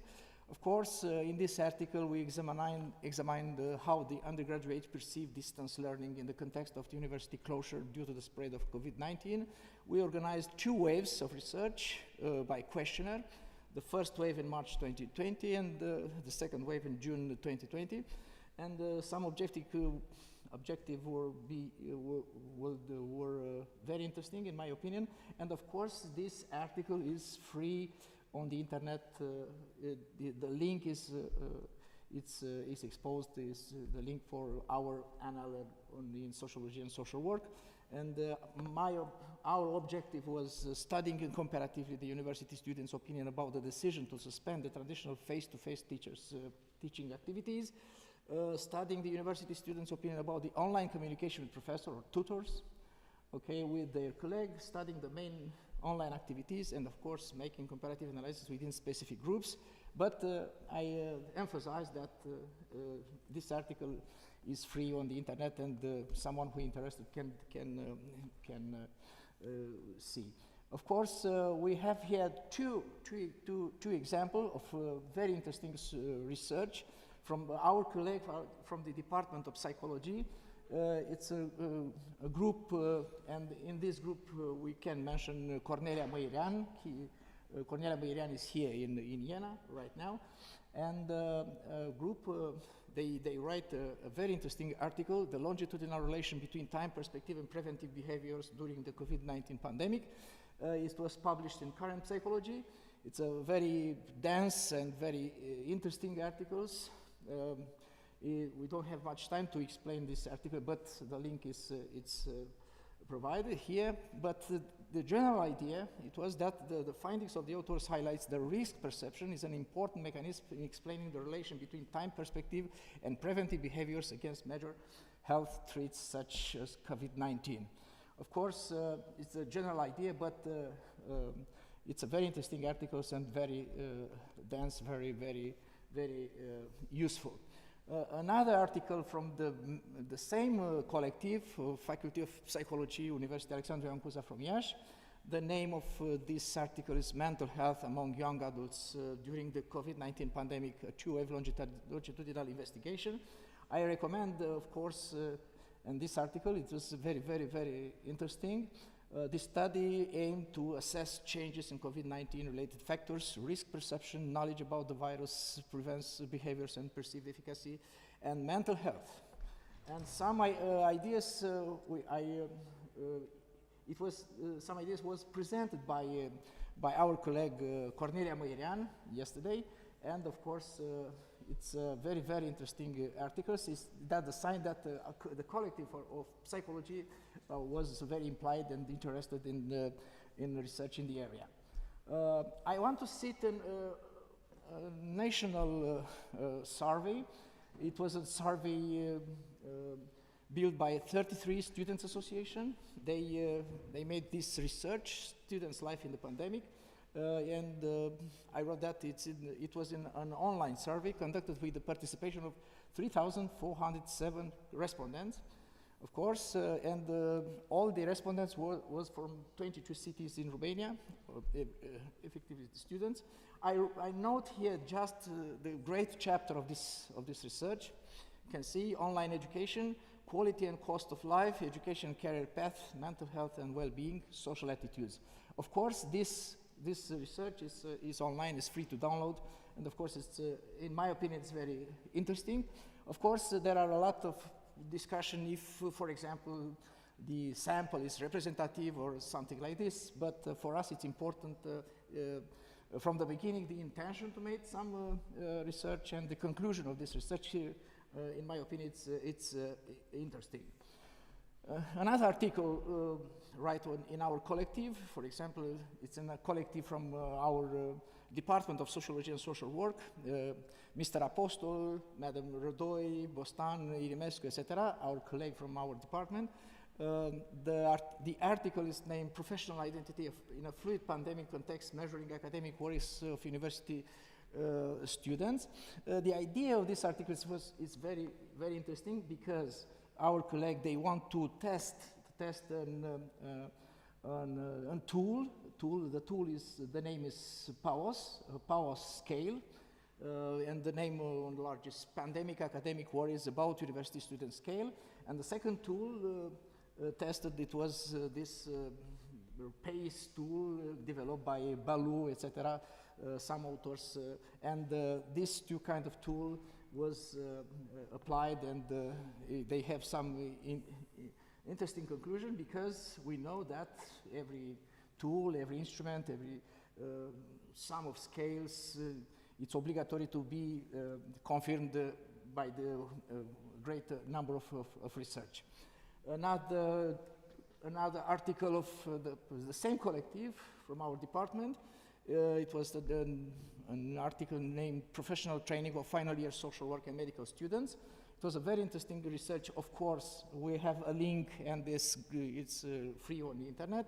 This study focused on the analysis of 211 questionnaires applied to final years university bachelor's degree and master students in the social work specialty and medical specialty, physical therapy and rehabilitation, recruited from the 2 public universities in northeast part of Romania. It was very interesting in this perspective, comparative perspective. It was very interesting, and of course it's free, and it can be download free from internet. The last research that I can explain just a little bit, it's our collective from University of Brașov in Romania. This kind of title, using mixed method to understand teaching and learning in COVID-19 times. And of course, it's free on the internet. And it was a very interesting subject. Data were collected from 427 participants from Central and Eastern Europe and North and Central Asia. An integrative mixed method design was used, combining components of both qualitative and quantitative research. The research method used was the inquiry based on a semi-structured questionnaire. The quantitative results revealed significant difference between professor and students regarding the self-reported adaptability level, creativity, need for help in online teaching, learning, and collaboration with colleagues for solving problems in the online teaching learning medium. Of course, this article and another series, 2 or 3 articles with the same authors, they are free on the internet, on Google Academic. We can download free. It's not a problem. Some conclusion that I draw from the lecture of this lecturing this kind of research. In my opinion, I observed this diversity of research methods. In my opinion, our colleagues are very creative, of course. It's very important. The mix of qualitative and quantitative technique, it's a point very important that I discussed with our professor, and it was a very, very interesting discussion. What do you say? Do you are qualitative or quantitative? It's a polemic here. Another idea, focusing on concrete practical solution. A lot of research, they can give some answer, some advice, some ideas. Research focused on prestigious journals from international database. That is very, very important.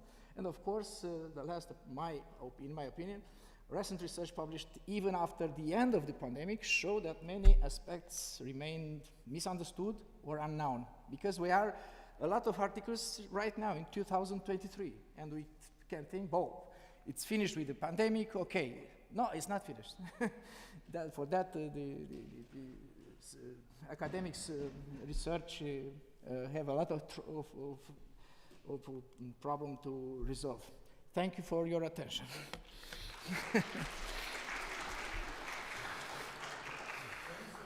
For this very impressive showing of the research that you have collected there. And as the next pandemic is about to happen, Well, we can be absolutely certain it's only a question of time, and so the only thing that we can do is learn from the one we just had and make it better the next time. So thanks a lot for this impressive volume of knowledge that you got there. Unfortunately, I have some friends, they refused the vaccination. Yeah. And they died, for example. Yep. It's likelihood, real life. it's much higher there. Yeah, thanks a lot. We get mental stress and physical stress and mental relaxation, physical relaxation. And since Sari produced what we should do, we decided you have to. So Maria is doing a little bit physical exercise with us now at the middle of our session. And you just have to follow what she says, and you have to move, I'm sorry to say. So let's do that. No, you need the microphone. Okay. Then I will install the music and explain to you a little bit about chair yoga. One moment, please.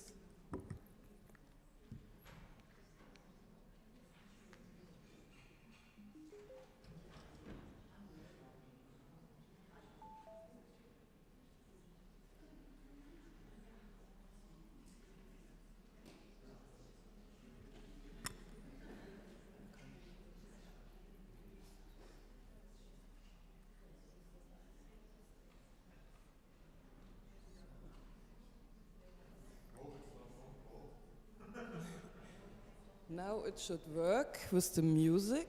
Yes, great. Okay, I want to invite you to a small break. This is chair yoga, and it is very interesting for people who are sitting a lot at home, in the home office or at university. And so it is for staff and students as well, and it is a very gentle form of yoga, so you don't need to be very fit, so don't worry, please. And this is a voluntary offer, so feel free to participate, and if you just want to watch, it's also okay. Just be mindful with yourself. And this is mainly a stretching exercise, no real yoga, and we will do something against the tension in our body for better posture and for relaxation. And yes, we will start with a slow breathing exercise, and then we make a warm-up, and I show you some interesting poses. So relax in your chair and make the spine long. Your both feet are flat on the floor. And if you want, you can lift and roll your shoulders to relax them and to have a better posture. And then you can close your eyes, or you just focus on point in front of you and let your gaze rest. And then take a few slow, deep breaths through your nose. Breathing in and breathing out. And you can try to direct your breath into your belly. If it helps, you can place your hand on your belly and imagine blowing up a huge balloon in your belly. Breathing in and out. And feel into yourself, how are you right now in this moment? Take a deep breath in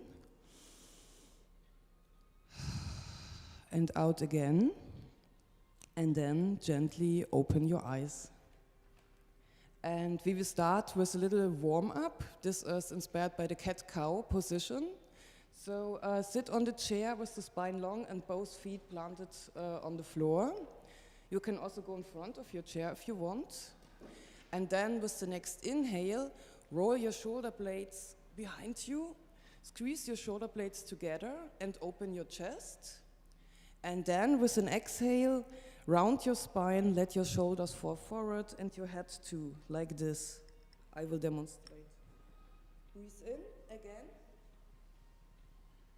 in the cow position, and in the cat position. And if you make this and follow for some breaths, you will see this is good for spine mobility. And the next is a little bit twist, a warm-up. And for this, inhale, raise your arms. And exhale, twist to the left side and place your right hand on your thigh. And your left hand can rest on your chair if it's possible. Then with the next inhale, we come back to the center. And exhale, other side. One more round. Inhale, center. Exhale, twist to the left. And inhale to the center again.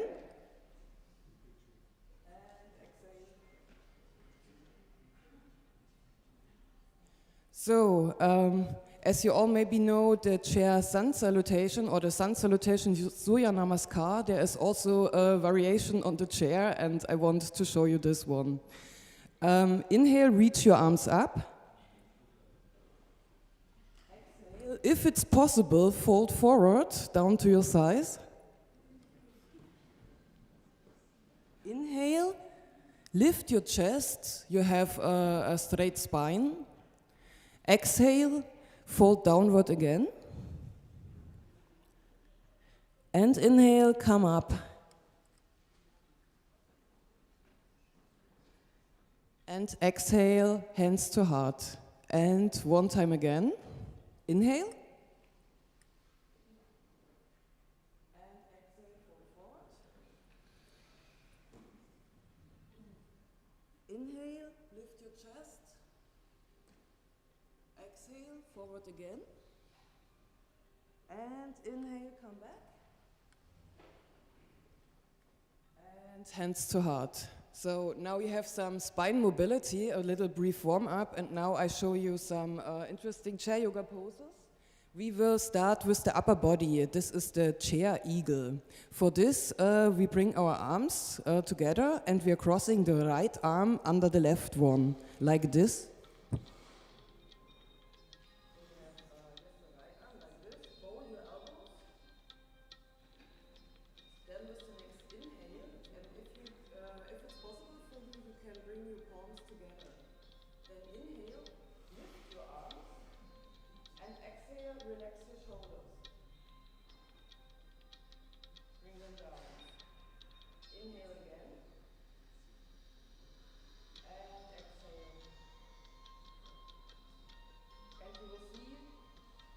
This is very good. This releases the tension on your shoulders, as our shoulders are very tense all the day.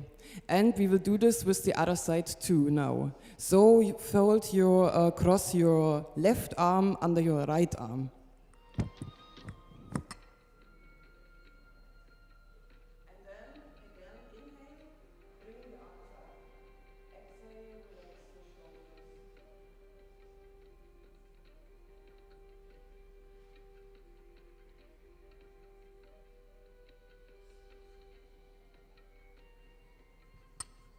So this was the chair eagle. Now we make the chair sun worshipper.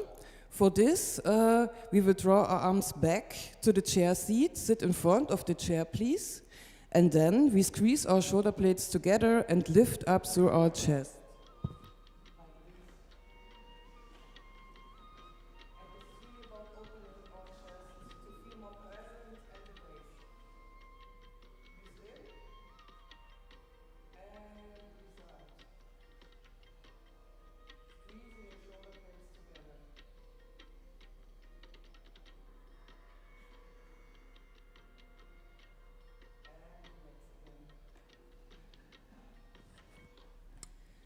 This is for opening the chest, as I said, and if you feel tired, this is good for waking up. And now I have a last stretch for the upper body. This is the crescent stretch. Now place your left hand in front of your right thigh, and other way around with me, I'm sorry, and reach your right arm up and stretch to the left side.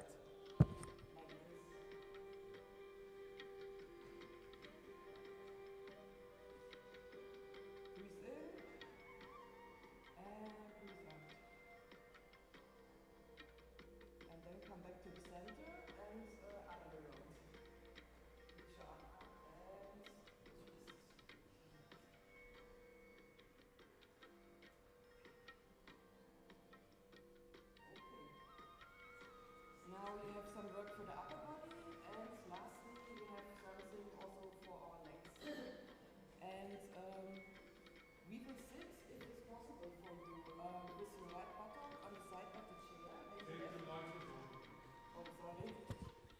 with your right buttock on the chair, and the left leg is not on the chair.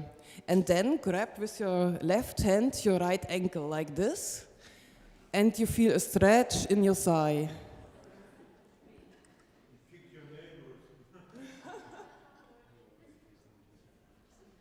So here's much tension maybe, so you can release the tension.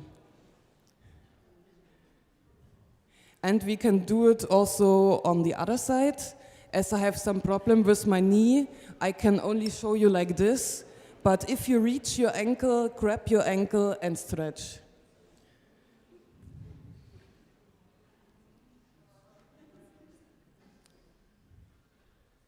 So as I said, this is for the muscles in your thigh and for your hamstrings. We have the next one. Extend your right leg like this and flex your toes. And then sit up tall with the inhale, and exhale, we fold forward and grab our foot. And there's much tension again, I guess.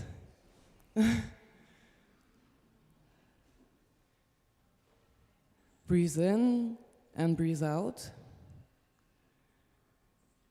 And then we change and look for the other side. So again, now with your left leg, inhale and then lean down and grab your foot. And release the tension here.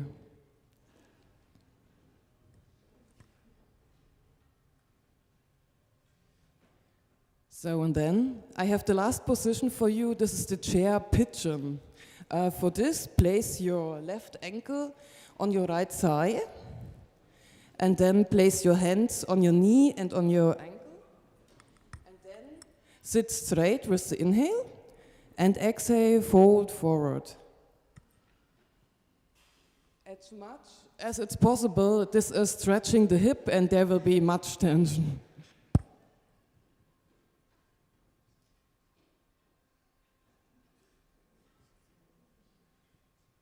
And repeat this on the other side. And lean forward again.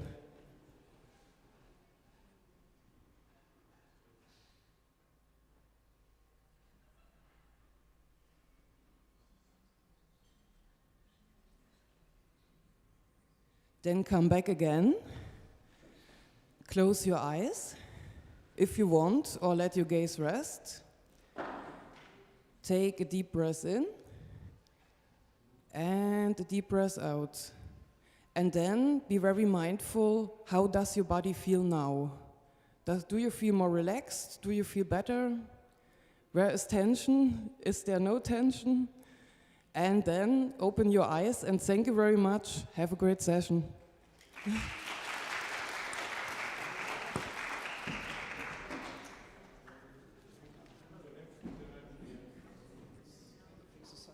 We have no time. Thank you very much, Maria. We will continue the session now, inviting Professor Marina Coldago Madruga from the University of Salamanca to present a study made among the articles being published on the topic of healthy mental health during the pandemic. So please, Marina.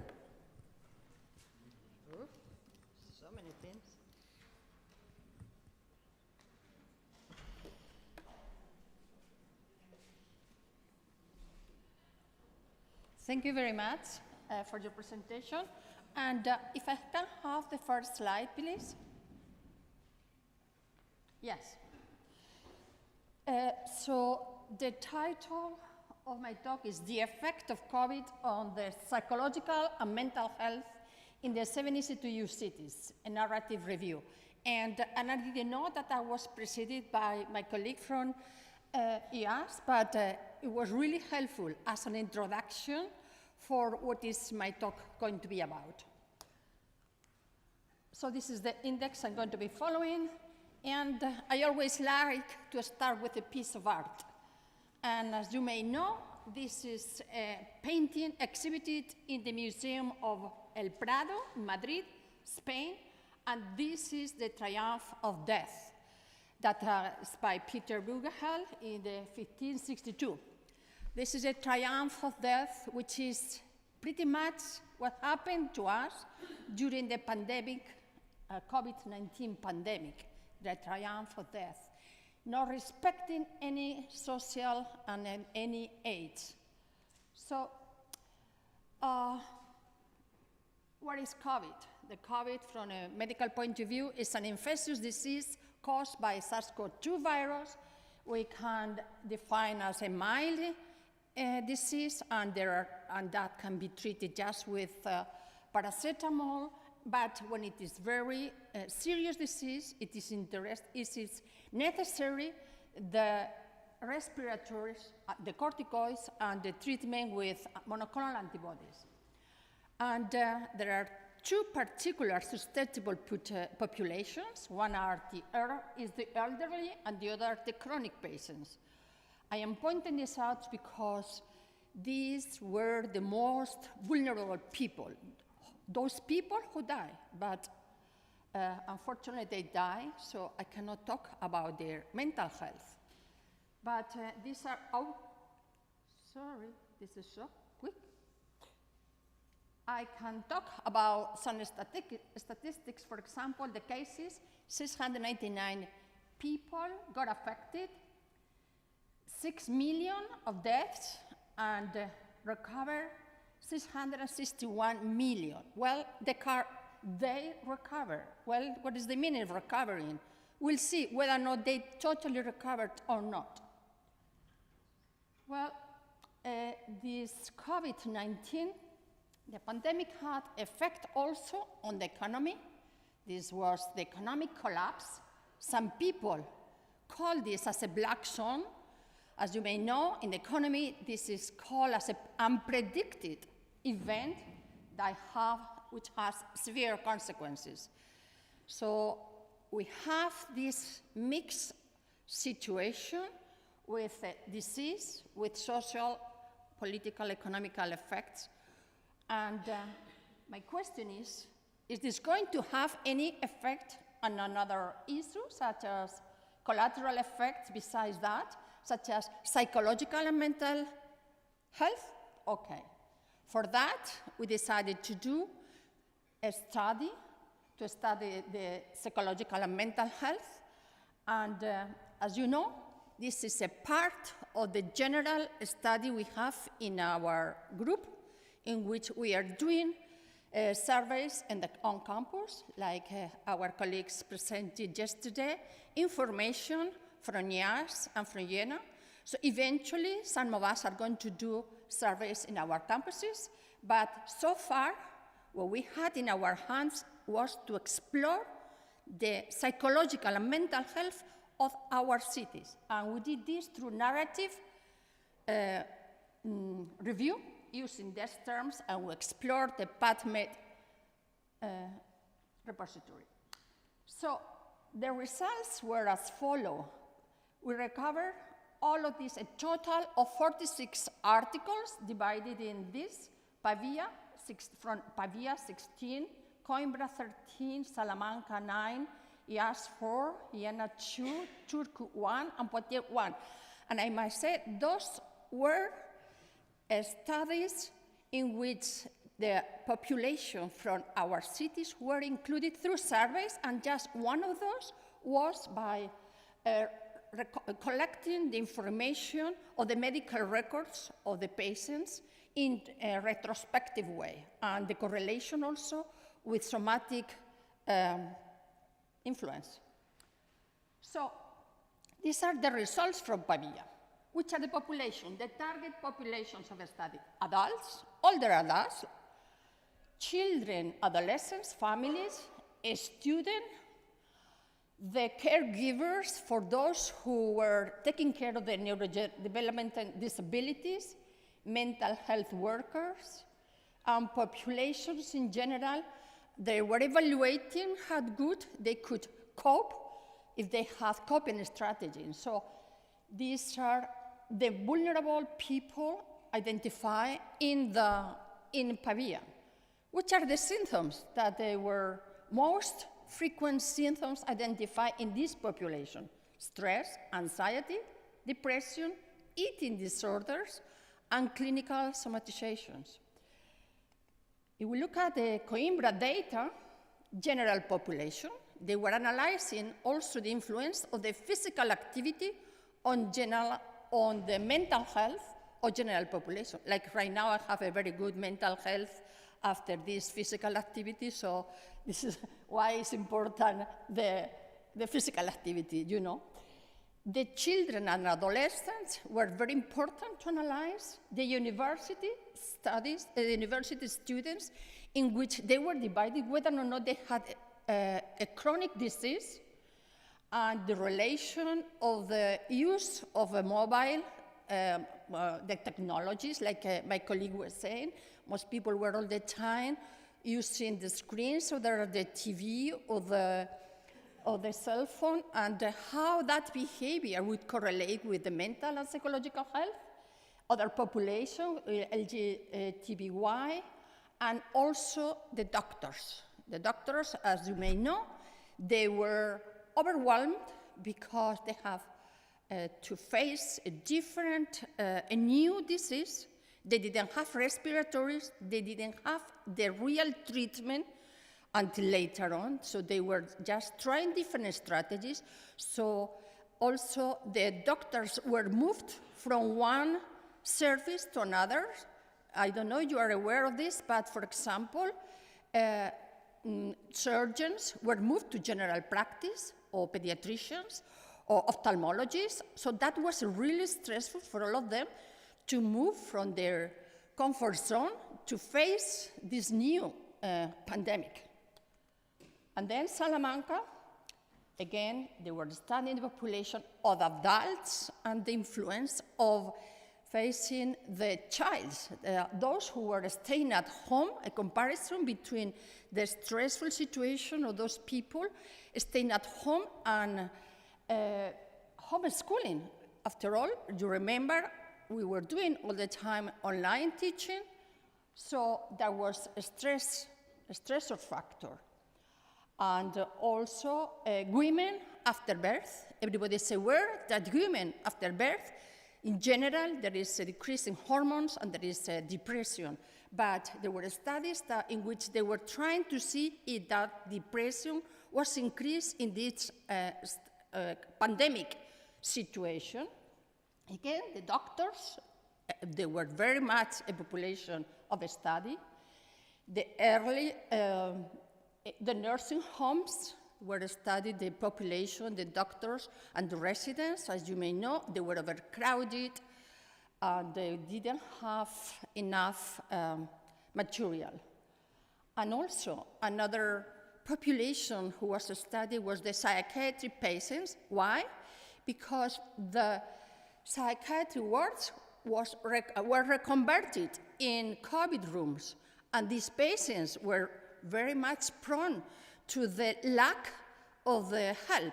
They need constant help. You may need to have, for example, other chronic disease. You may take your drugs at home, but with the psychiatry patients, you need to watch them all the time, and especially if they are dual patients, which are drug addiction and also mental health problem.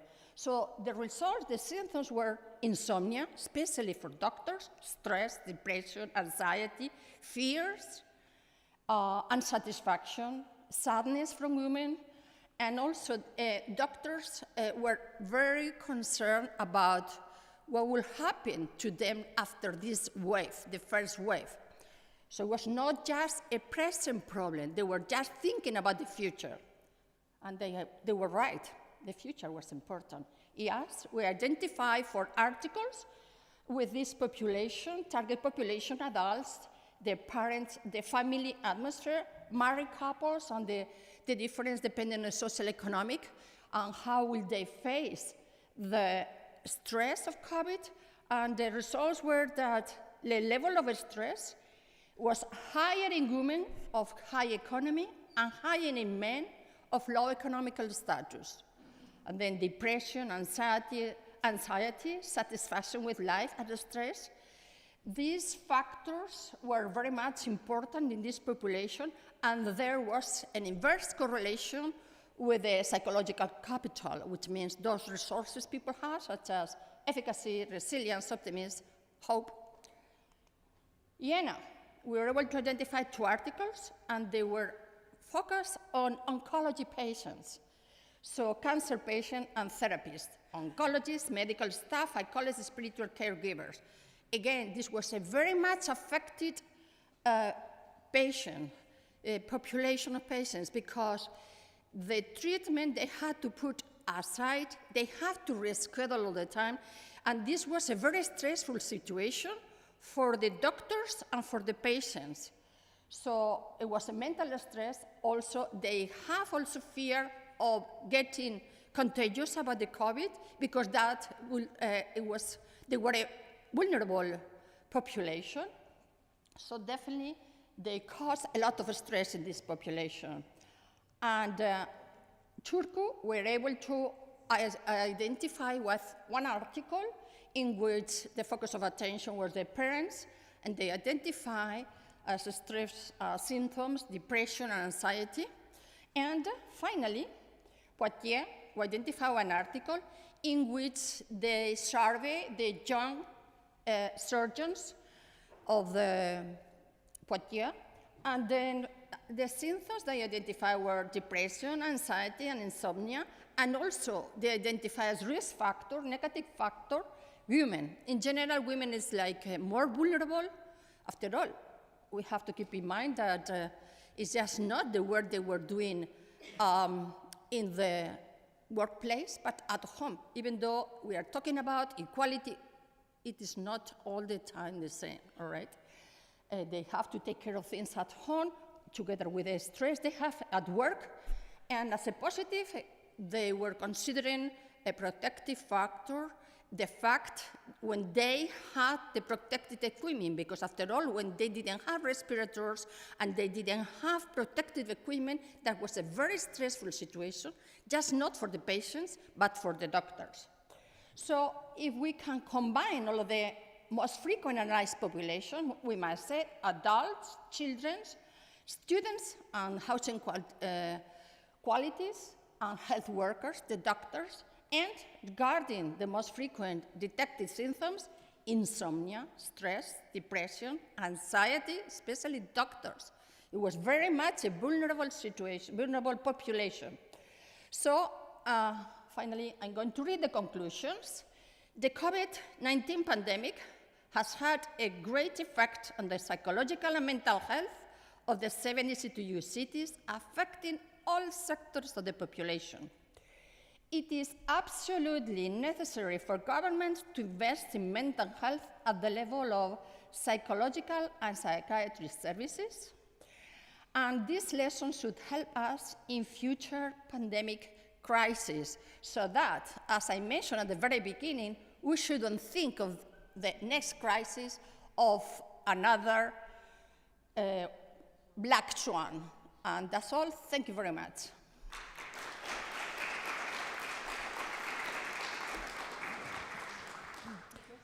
Thank you very much, Marina. I think the best way is to take questions at the end. We hope we will have time for a lively debate. We would like to go further on now to see how the local stakeholders are perceiving health policies, health activities, through the study coordinated by our colleagues from University of Coimbra. Will present researcher Angela Freitas, and the authors are there. Hi, thank you, Daniela, for the introduction. I hope that you keep your attention high. I know that everyone wants to go lunch, but I hope that I will not take so long to present a general overview of our work, guidelines for local authorities on health promotion. That is the result of a study that the University of Coimbra is conducting under this work package. So the deliverable where you will be able to find all the guidelines and detailed information on this study, will be released next month. And as you know, this work is truly connected with this concept of knowledge transfer to the society. So this study aims to transfer knowledge to local authorities, our local governments, municipalities or regional authorities, on health and well-being promotion. And what are our assumptions? Our assumptions go pretty much on this broad vision of health and on the key role that local government play on promoting health through action on the main determinants of health. And as this role cannot be played alone by local government, neither healthcare sector alone, we understand that health is multidimensional, and so healthy aging and health as a complex issue depends on multiple determinants of health and also on multiple actors. So we need to promote multi-sectoral approaches involving all segments of society, all stakeholders. So this pretty much connects with this concept of going from a siloed decision-making model to a collaborative and intersectoral model of doing policies. So how we reach our guidelines that we will present further on. We made a stakeholder survey on good health and well-being with 82 stakeholders from the 7 EC2U cities. This survey was implemented online using the Lime survey platform and was oriented to collect the views of many stakeholders from different subgroups, as you can see. We had 21 representatives from local governments, mainly elected local councillors and municipal departmental staff. We had 23 experts, researchers working on academia from our 7 universities, and 17 representatives from the healthcare sector, mainly from local or regional health authorities and healthcare providers as hospitals or primary health care. And finally, we had 21 representatives working on the third sector and community, mainly linked to the voluntary sector, NGOs, non-profit organizations, and working, of course, with vulnerable populations. As you know, they have a strong role in promoting well-being in our communities. The structure of this survey it was a long survey. Now we can say that. It had 22 questions, and stakeholders were willing to answer to our requests, and we thank them a lot because it has a lot of information on what was the main challenges of our 7 cities, the impact of different health determinants on health, what were their perceptions on the role that many policy sectors play, what were the pressing issues affecting health and healthy aging in our cities. I will present next this result, the priority domains to intervene, and how, for instance, was the level of stakeholder involvement in the city planning processes. And of course, we wanted to know what were the challenges and barriers and opportunities to advance intersectoral action for health. So this is a general overview of the responses of these 82 stakeholders on what were the pressing issues affecting health and healthy aging in the 7 cities. In the report, in the deliverable, you will be able to see all this data disaggregated by city and by stakeholder group, because there are many differences between cities. But now, to take an overview of the most pressing issues, we can see that more than 90% of the stakeholders stated the low level of physical activity and sedentary behaviors among their populations. Social isolation and loneliness in the elderly population also was a very strong pressing issue that was rated as a serious problem in our cities. Unhealthy diet, lack of mental health services, and mobility issues linked to urban infrastructure, how our cities are planned and designed, if I can walk safely or not, is very important. It is a pressing issue that affects for what stakeholders' perception concerns, very pressing issues in our cities. And also, of course, problems with health and social care, as for instance, the lack of poor quality or long-term quality care. And the last one, because here is only 12 priority issues, taking into account the majority of responses, the lack of affordable house. It's a very important issue that is constraining many of our cities. So we built a framework of 12 guidelines across 4 domains. And the first one is framework. So how to frame the question, how to frame the issue of health in the local government context. The second gathers recommendations or guidelines regarding to the evidence. So what evidence local authorities should look upon and how to assess that evidence, how to monitor that evidence, which type of evidence. The third dimension is action. So in what areas or issues, priority issues, should local governments act upon? And the other one that is very important is governance, related to how to involve other stakeholders and to implement partnerships. And as you can see at yellow, there is 2 sentences very important that guided this model of guidelines. That healthy people depend on healthy places, and healthy places depend on healthy governments. So taking this into account, the first dimension of guidelines is entitled as Adopting a Place-Based and Health in All Policies approach. And how we reach this conclusion? Well, most local stakeholders agree that there is an existing narrowed understanding of health and its multiple determinants. When we talk about health, the majority of people on institutions and even the community thinks about healthcare. And healthcare, as you can see, was the dimension or health determinant dimension together with lifestyles that gather more the majority of responses that consider that determinants as having the major impact on health and well-being across life course.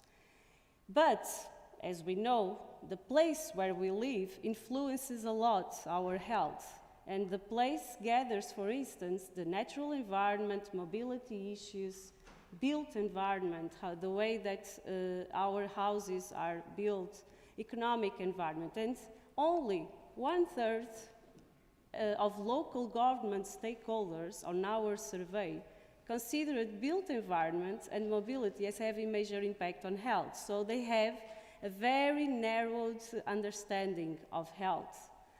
And when we asked about what was their perception on the importance of policy sectors, only 11% of stakeholders rated, for instance, spatial planning as absolutely essential for health promotion and disease prevention. And as you know, spatial planning is one of the main competencies for local authorities and our municipalities.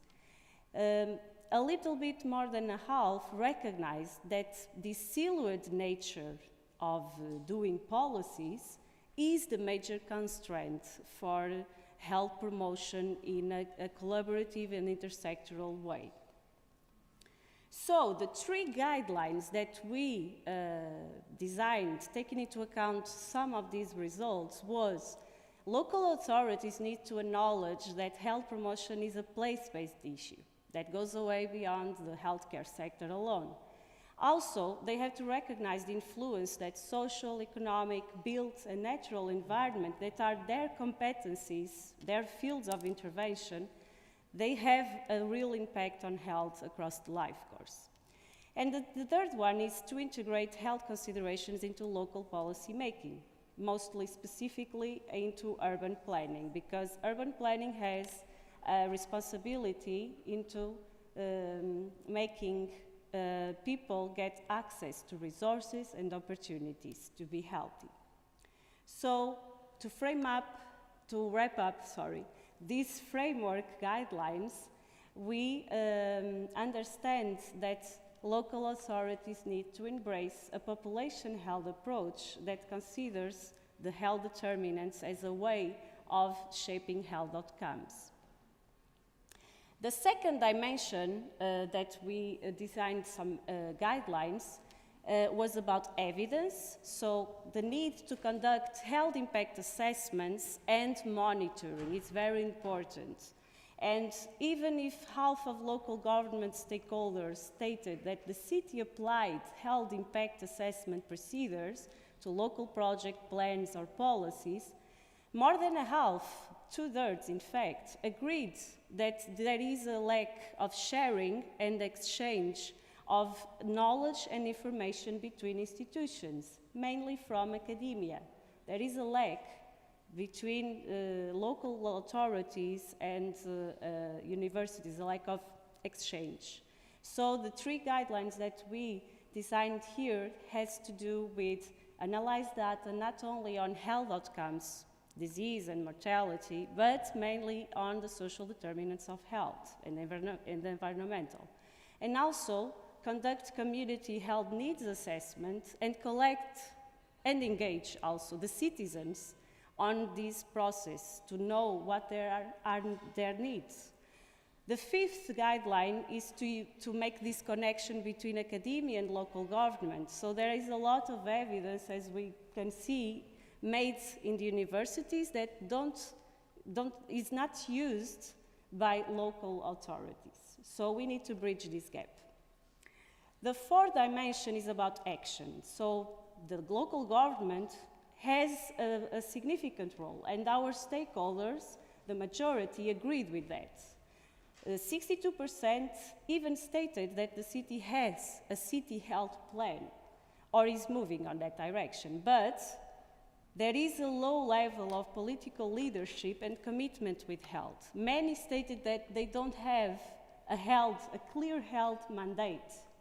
But even without a clear health mandate, local authorities intervene in many of the areas and the determinants that influence health. And we were surprised that only 1/3 of local government stakeholders considered urban environment issues as serious problems affecting health. So they don't have a clear idea about how they can act upon social and environmental determinants and then promote health. So our 3 guidelines in this dimension are about this, to integrate a participatory city health plan, address the urban environment conditions, and of course, place health at the core of all local policies. The last dimension of guidelines has to do with developing multi-sector collaboration and involving all concerned parties. And as you can see on the graph at the right, academia, for instance, the stakeholders from academia were the less involved on the policy-making processes when we asked about the frequency of involvement. And the majority says that not sharing the same language and concepts are an important constraint to make these collaborations work. So our 3 final guidelines are to increase communication and collaboration between, for instance, city departments in the city council, involve stakeholders from all sectors and citizens, and develop partnerships, work with academia to make knowledge transfer and co-creation a reality. And some takeaways, I hope that this can feed our discussion.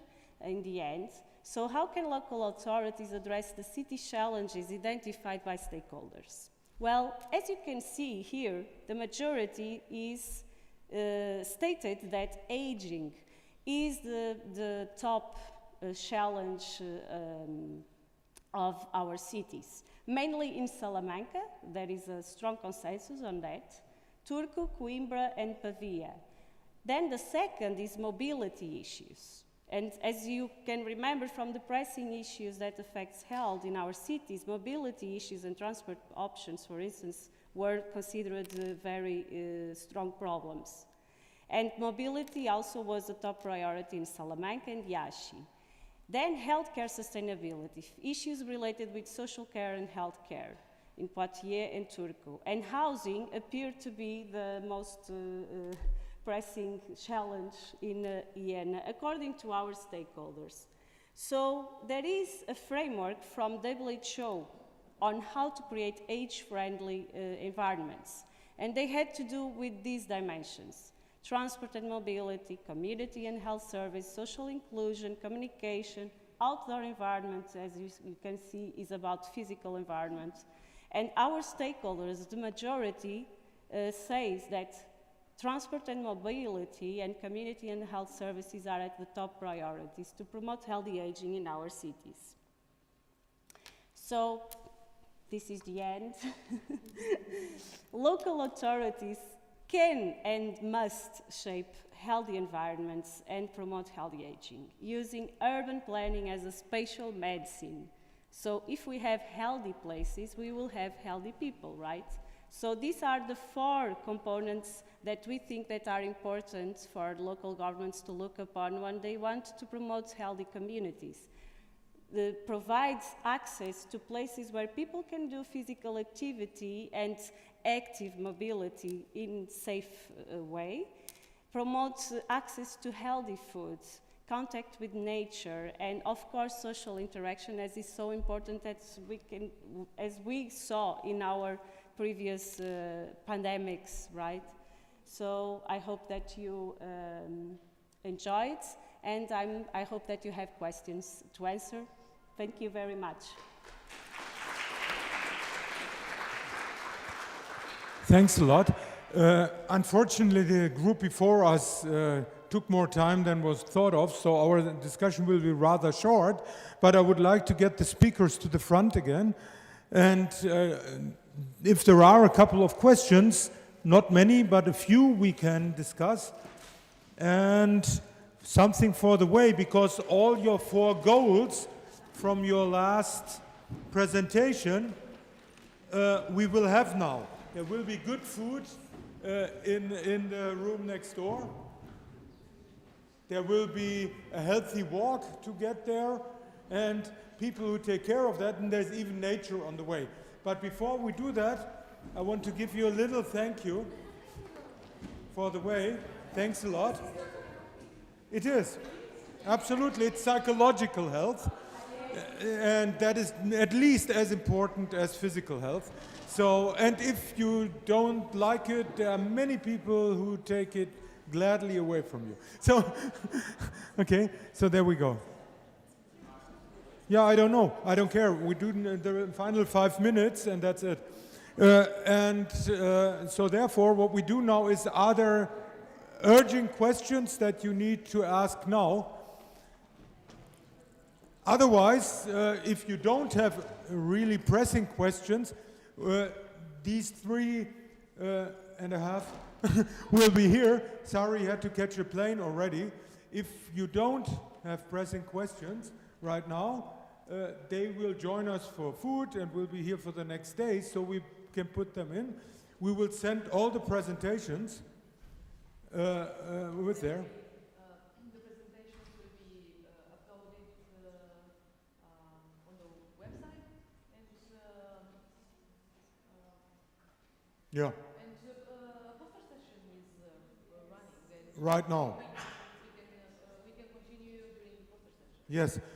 So for the lunch break, we put up in the Rosensäle, as I said, outside on the boardwalk, up the hill until you hit the power tower, and Powder Tower, and the house before that is the Rosensäle, first floor. And while we have lunch there, our posters are up there and we can go there and talk to the people directly. It seems a bit unfair to stop you from getting some food. So therefore, there will seem to be no pressing questions there. So thanks a lot for this impressive work. And thanks a lot also for bringing the structural factor in your last study in there, as well as the personal factor. And I'm pretty sure we will have a lot of discussions about how to transform our research into reality in the next little time. Thanks a lot for your presence, and thank you guys for your presentation. And have a nice trip.